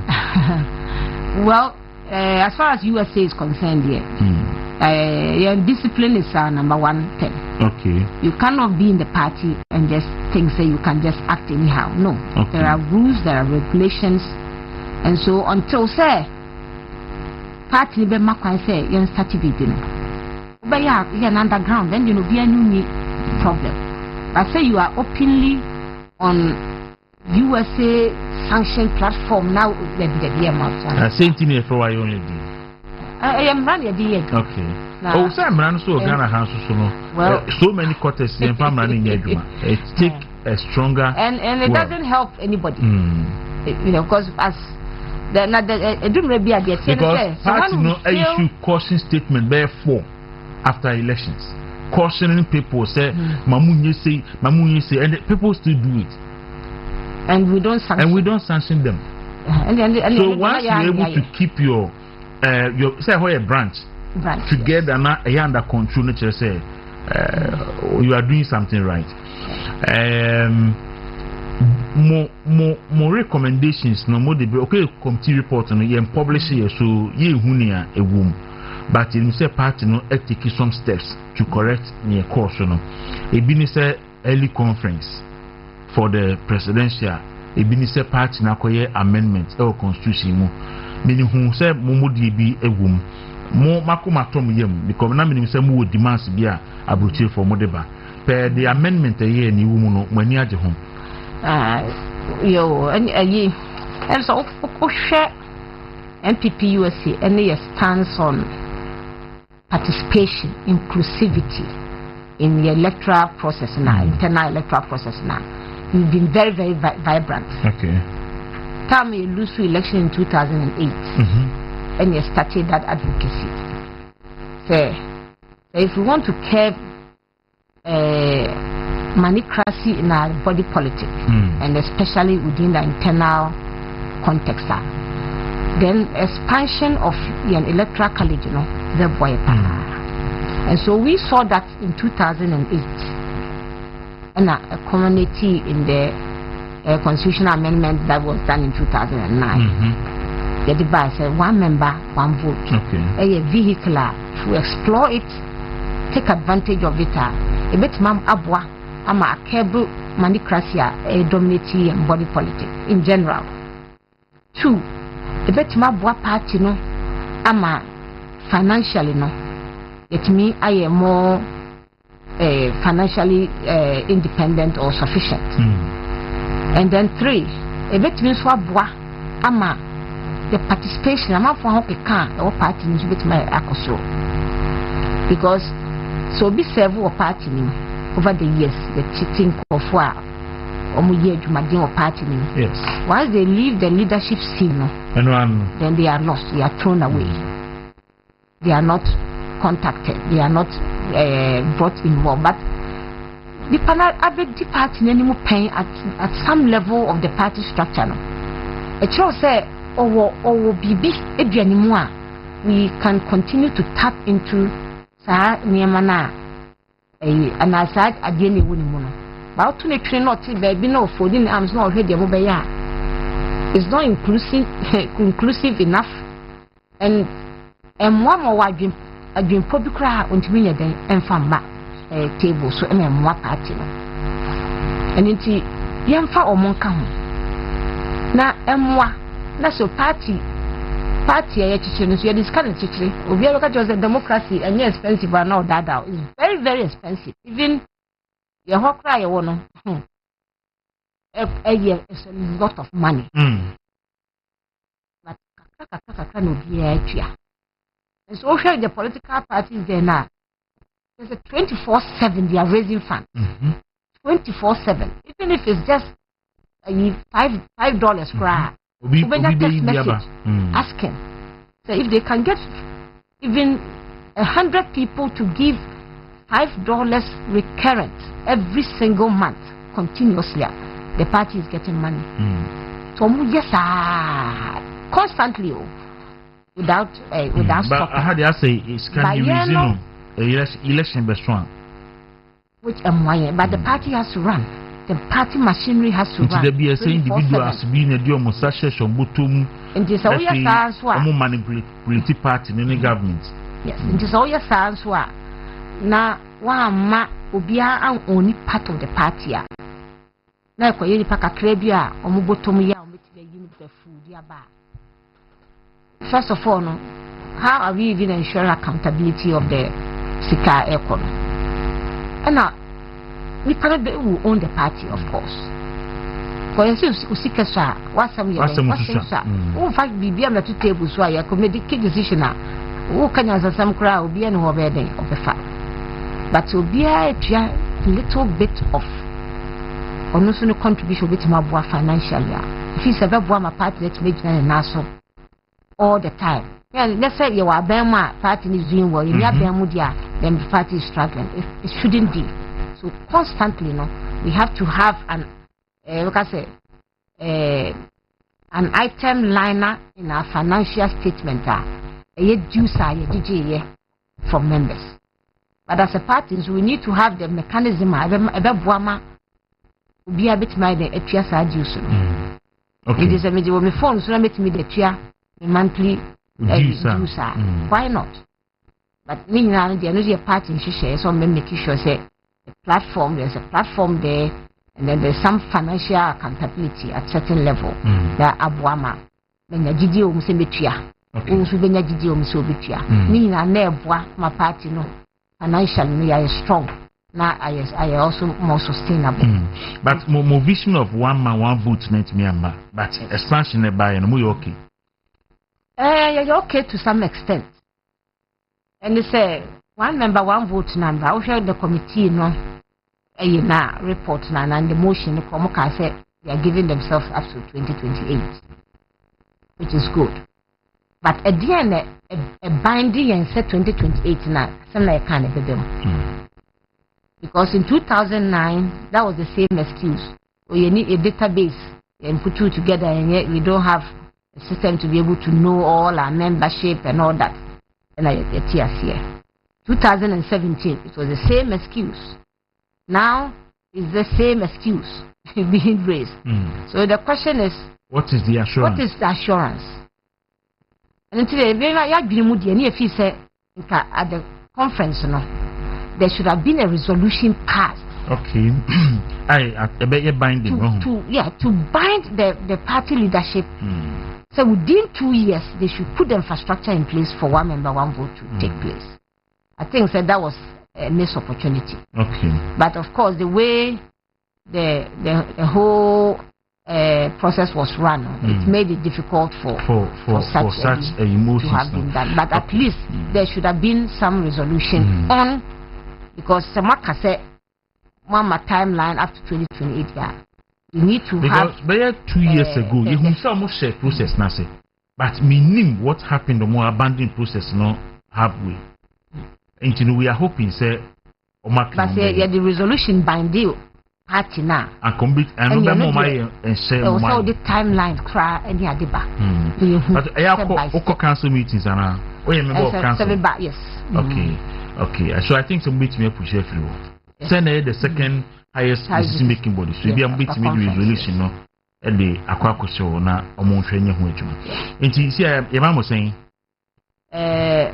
on the electoral college when it comes to the presidential elections now. Yes. And I expanded external branches here. Okay. All former executives and then current executives never participate. Okay. So former executive, once there's no a living former executive. Put me to aba. And was almost send account me. The account. All current. All past. Okay. Okay. But to at least no timeline. Maybe from 96 or. Once we are former, now it's a Sinquadia, which me a cotubi. I think but I don't know if maybe to come under regulation. If ever regulation, then that's good. Okay. Because we go our former executive. But what the other party no cry news or come on. Okay, because former MPs, former ministers, and the more card bearing members. Not a former MP. And maybe card bearing members was restricted to ministers. No, in fact, MPs need the also because they say BBC I almost said a bit honorable gift claim or a former MP, but now you're in DC. And it's one a year, it means on no submit me about to be. And when they are almost constitution who they are, they will say, and the more Hannah gift claim number.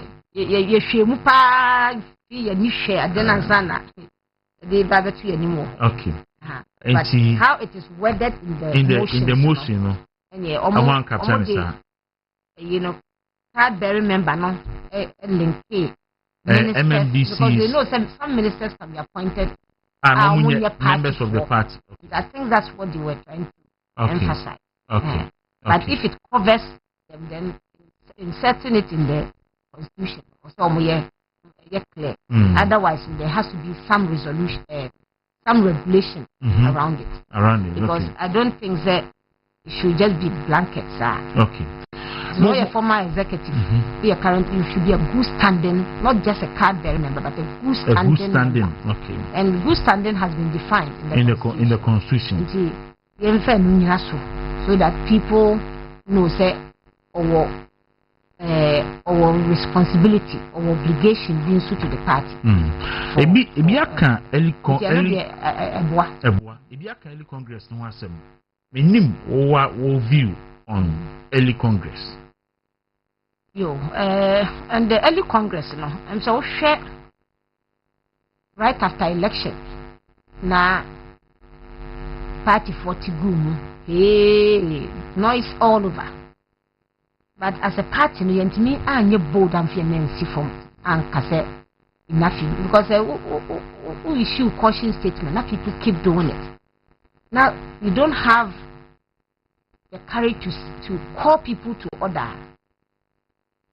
Because in the answer, party no adi and some because all China adi because one no what they also yan one yet adi and some nothing. Akoye dey say now no o try say obekole people out. Yeah, because na ayedi na akoye dey. Dey no sa no dey ma dede no do so a nsama kese na nkofo ka no. Ebetimi ayi afim no say eni adekọ na ama bia adwena kosi so a ye ka obi antie no. Yenyen fi ho na party nya na so mbie nti no move for. And so on that basis I think say under the circumstance Ebia me branch mudi I can tell you say I did enkoso. Not under my watch. Okay. NC. Because o try a sanction e be adwuma. Without fear or favor. But we ya mo bi wo ya no benkuma so ye nifa. Isa me na meye na emrani bedimi a o say suma isu ya but ko ye yimu se members ni hu say we ye fair. O sanction no bi asem bi ebe ye adwuma. Yes. Okay. Nti no na say current party in Ghana no suffer. But na me can draw say they be as now kind of 7 months a day. They be a twa. Nti now after conference no a party did nice film. No be a transaction. This is here so based on General Secretary Enra and Kita who deal with the media no. One mention say at least by end of July no. Formal nomination because up until nomination is open, we don't have a candidate. We don't have presidential aspirants. You just have intentions. What if your intentions changes? Okay. And even if the nomination now go through process. Now fair party say we will not go through process. We will not do matuma. Then you are officially a candidate. Allow you need data. That's why we are not helping. We are not building a party. We are building chaos. And I don't think as a party, no, see so. But see, at least we are getting some indication of a timeline. Say 31st nomination is bad. Now, if you hold among for 30 years, then it makes sense because the fee election, we are 2 years now. The noise making did not give us time to really reflect well. And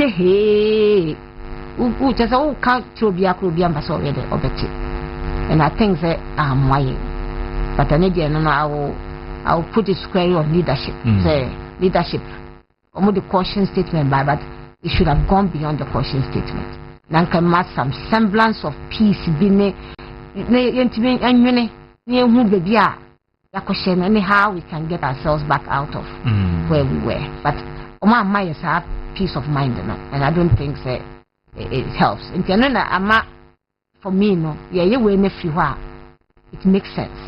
It makes sense. So some calm, some semblance of peace will come because I know there are problem. And because also the whole electoral structure now. When said that the base of the party for a problem the work polling station elections always have a TBR. How can you tell me it's 5 a.m. yes, polling station a baby. I mean, how can that be? But it was happening. For sorry, because Yampase assume a CB participative in tea. They say, oh yeah, about 5 a.m. Yeah, 12 5 a.m. Who allowed say 5 a.m. There's your polling station about. I just want to see people who want to contest at the polling station level no on which my biggest challenge. At a back constituency level, regional level, it's more open. People contest and yeah, money effect. You see the beauty of democracy at play. But police station level there, the chaos was just too much. The manipulation, it was just too much. And I think that going forward now, they're making sure say obi or constituency name or polling station level, our of us all participating. The man of kind on a honomoye somebody amendment a conference one young to Sanka instead of constituency executives no a supervisor hono yema region for mayor almost a company. Okay, because I think US the near different view. Okay, new different view. Now your view no and say said me think manicracy is Ghana political parties. Obuha or what it takes to lead or to be part of the party management. But he can some near dignity and you come and the issue about album you were free the manipulation of the albums and all that. I'm a polling station issues no and so we as MPP USA, which was part of the proposal submitted here, was say, has the party considered say, it's a very piecemeal approach to electing leaders in the structures of all the party, from the national to the polling station level. Have we thought of say, you better election in answer the same day, instead of say moving from police station and to national the same day. That was our view. Okay, so there's no question of polling station. So because supervisory polling station, not polling station for supervisory way, na way no. Same day, different ballots. It is a peke. Me true aba me ka national national for national officers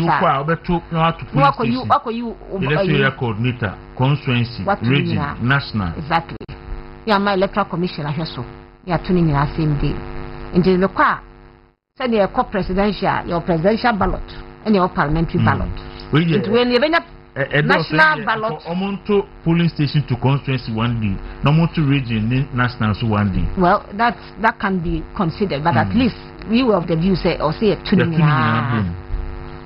I just pick to the stand that will be a influence will be there. Exactly. Into me kwa ma picking a national officers ballot ma ko take there two ma picking region so me two region ni bi dia mato constituency mato polling station mato we are electoral commission makan declare what we need so I see. So we had proposed a two-tier system of election in the party instead of piecemeal near carry on burdens and problems when we and talk carry on to the next stage so not a deepen the cracks in the party. By 21 time there nti wo hwa wo de so se wo aba here to amano wo ye focus nti wo ye manipulation asem dia because we dia ground so manipulation will cost you your seat. I see. And so that was our proposal, but unfortunately it did not find expression in the motions. But I think so maybe going forward now the party will also look at the wisdom in what we are proposing now. If you be tweaking the price, okay, yanka police station, electoral area, and constituency same day, now region and national, and we are not I said that the presidential and parliamentary so yakabum and the offense in the best we can work something out. Presidential no. Now later I be MPs no. Exactly. Okay. Yeah. So that was our version of proposal and the buy, but okay.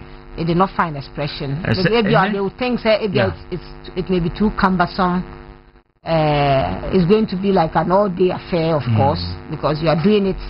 You know, the 400 and all the 46,000 polling stations. I don't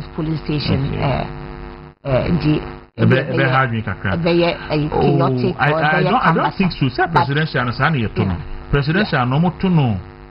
A war. And class of Motuno, okay, Motuno. 1 center per constituency. And ways we can be done in 1 center, within the per constituency. No matter, or even if it's electoral area, no that can be done. Because you say, oh, so offer ballot in the US. So offer a ballot, a presidential elections ballot, whether it's midterm or the main election. BBB was so. They vote for the president, they vote for on one ballot, they vote for senators if they are due for re-election, they vote for US representatives, you vote for your state senate and reps for state. You do prepositions and constitutional amendments. Revised statutes. Now one ballot. Into your ballot. Let the all the way to constitutional amendments and other prepositions of other laws. You pass whether they want fracking to be done in your state, whether they don't want it. Yes or no vote in our so. Into which ballot now you have a whole array of issues and things that we and it works.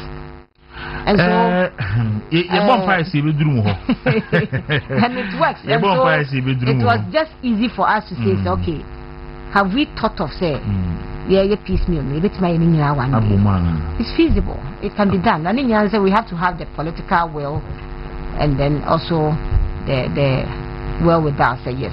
That can be a way forward to curb the manicracy, to curb the manipulations, and then to make sure that it's fair, it's free, and everybody leaves there knowing say yes, they went in, they won or they lost. I was afraid now if they are trusty any Obaya and AD and Komobaya MPP US chairperson and an opinion Bo and Komo. Makoya conference we will share some Congress early next year. Party no pinching kakra wumu. At least Ghana had the winning. A dear na will catch our party for grassroots for any more person contesting. A dear na say party near, say party ni per se or recapture power in 2028. Yo, dear, party ma, Medina Konya was so nance, Mother Obibiasi Beam. A conference I bay my FFF. So I could do various regions and constituencies and homes.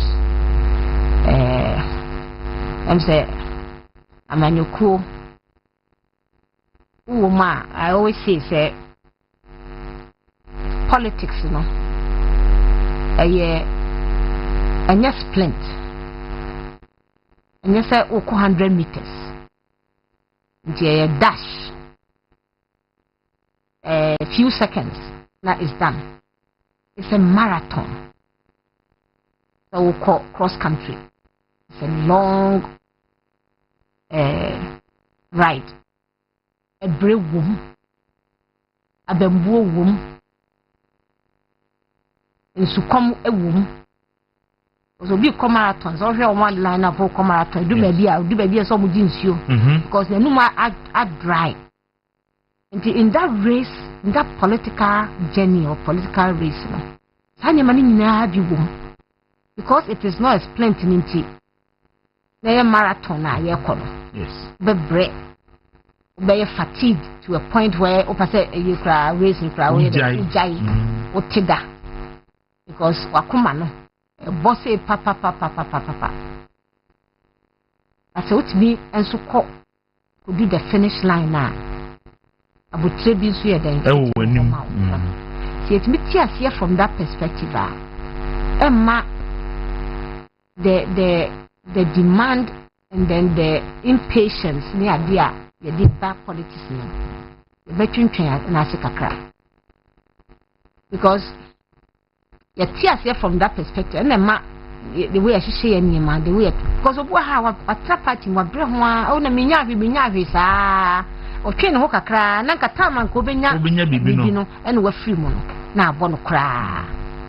That's why if you understand it from the perspective of obi okwa mirikatu na enya 100 meters or de 10 seconds and I say won't be nkwa kase dia na bia be ma bia 15 seconds na oti ase say a sprint a marathon race na oko na emu amani hunu ni amani ateti a womu no eniwe na oti ase from that perspective and then ma patriotic institute here it's going to be very very important to psych ourselves mentally. We have that mental fortitude no in this journey in politics. It's mitiasia no be boa ama you endure the pain, the hardship and the struggle la o come marathon race o fem no ye hu sa e be boa yen na race here da yenim no yentiasia say at the end of the day it's about the MPP. Me personally in my political journey I try not to be a cult worshipper. It's a cult worship and a good CPP. And then we did not see the need to build other people other than Nkrumah. And our time, CPP afford the up. If MPP doesn't want to get ourselves in that situation now, then we need to understand what this party really stands for. Legitimate as your values, as your ideals, as your principles. And no, as so akuma muma, and then ma yebe ko biano. Udasu deny it's a pinty. Because if our forebears were able to stand even against the tyranny of Nkrumah, and as our traditional passing on our then we have every opportunity say and be branding. Now, yet about party by first understanding what this party stands for. Because leaders don't no. Today is me. Tomorrow I'll be too old to not want to be there. Yes, sir. Now I'm fire ring now and share individual move to where we are ready to kill each other for it. Ama. You stand in the party firm and you protect the interests of the party more than the interests of individuals. Yes, sir. As party ma ama kwana day ni be mrama ye. And I have said because primary here the day ni ye. Yemi kasa hunti. It doesn't pay for you to just insult anybody. Get pan for so jene de bro na oko do fia. Now the one now I happy say what did you be at them? Okay, come Is that your source of say happiness? At the end of the day, no. Send the Bible canon. I see the free mu echo abonteno and the goo your fee. Let you be catch rain. Your tears yes answer a boy, and your casa hote near your dear honey. Now candidates who say, what can I do? What can I do? Because the myriad of problem we have as a party and also as Ghana. Vision pa when you swadi who are pass or the party and in so frank anima. That is what you need to be telling people. What you can do, not what your candidates not fall short of.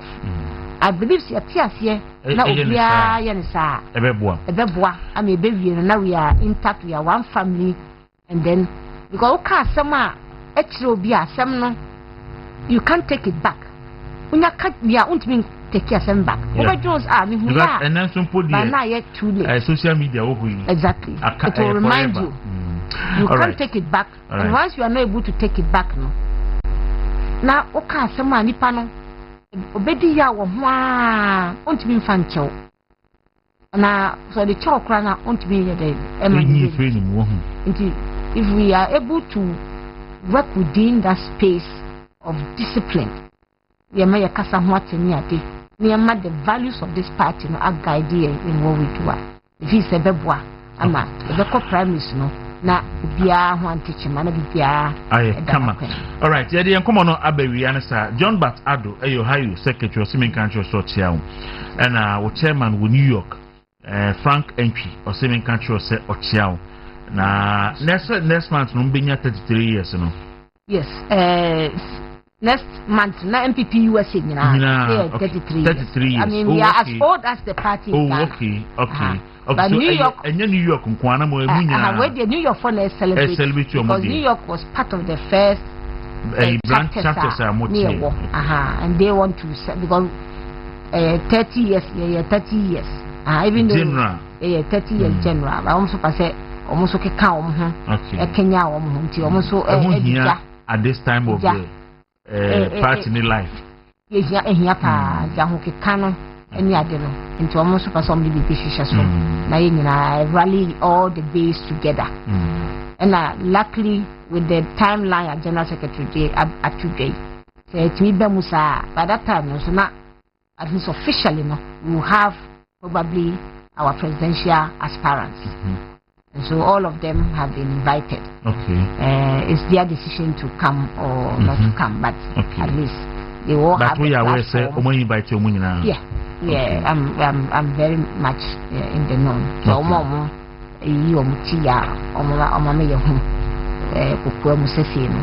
they will all have the equal platform to sell their message. You know, the Kaisi UST those days in 2000 and before the 2000 elections, we did something on campus. The campus on an operation convince us, and so. The candidates were invited. The one on to me Makrana, Mama, MPP, no MPP say a in a buy or Safmafu and a bad representative. Before at the operation convincers, I now Republic Hall, and it was marvelous. The Kaiko Siprat, that was the first I saw Siprat, and red top and down or Republic Hall on Zubekasama party, the CPP at the time. Yeah. And so this to be a moment to sell yourself, to sell your ideas. And I believe that if we are disciplined enough to stay within that remit of say, this is what I can do to advance the cause of the party and the cause of Ghana. If he said that's all that you need to say. Okay. So tearing somebody down or tearing ourselves down. If that gives you joy, then I'm sorry. It should not give anybody pleasure. Semako. Namge womi muno. Mempa semeka. Nemo de wo. Usinton na meko. Usinton na me pasa me kama ye hu se u cry in papa ni.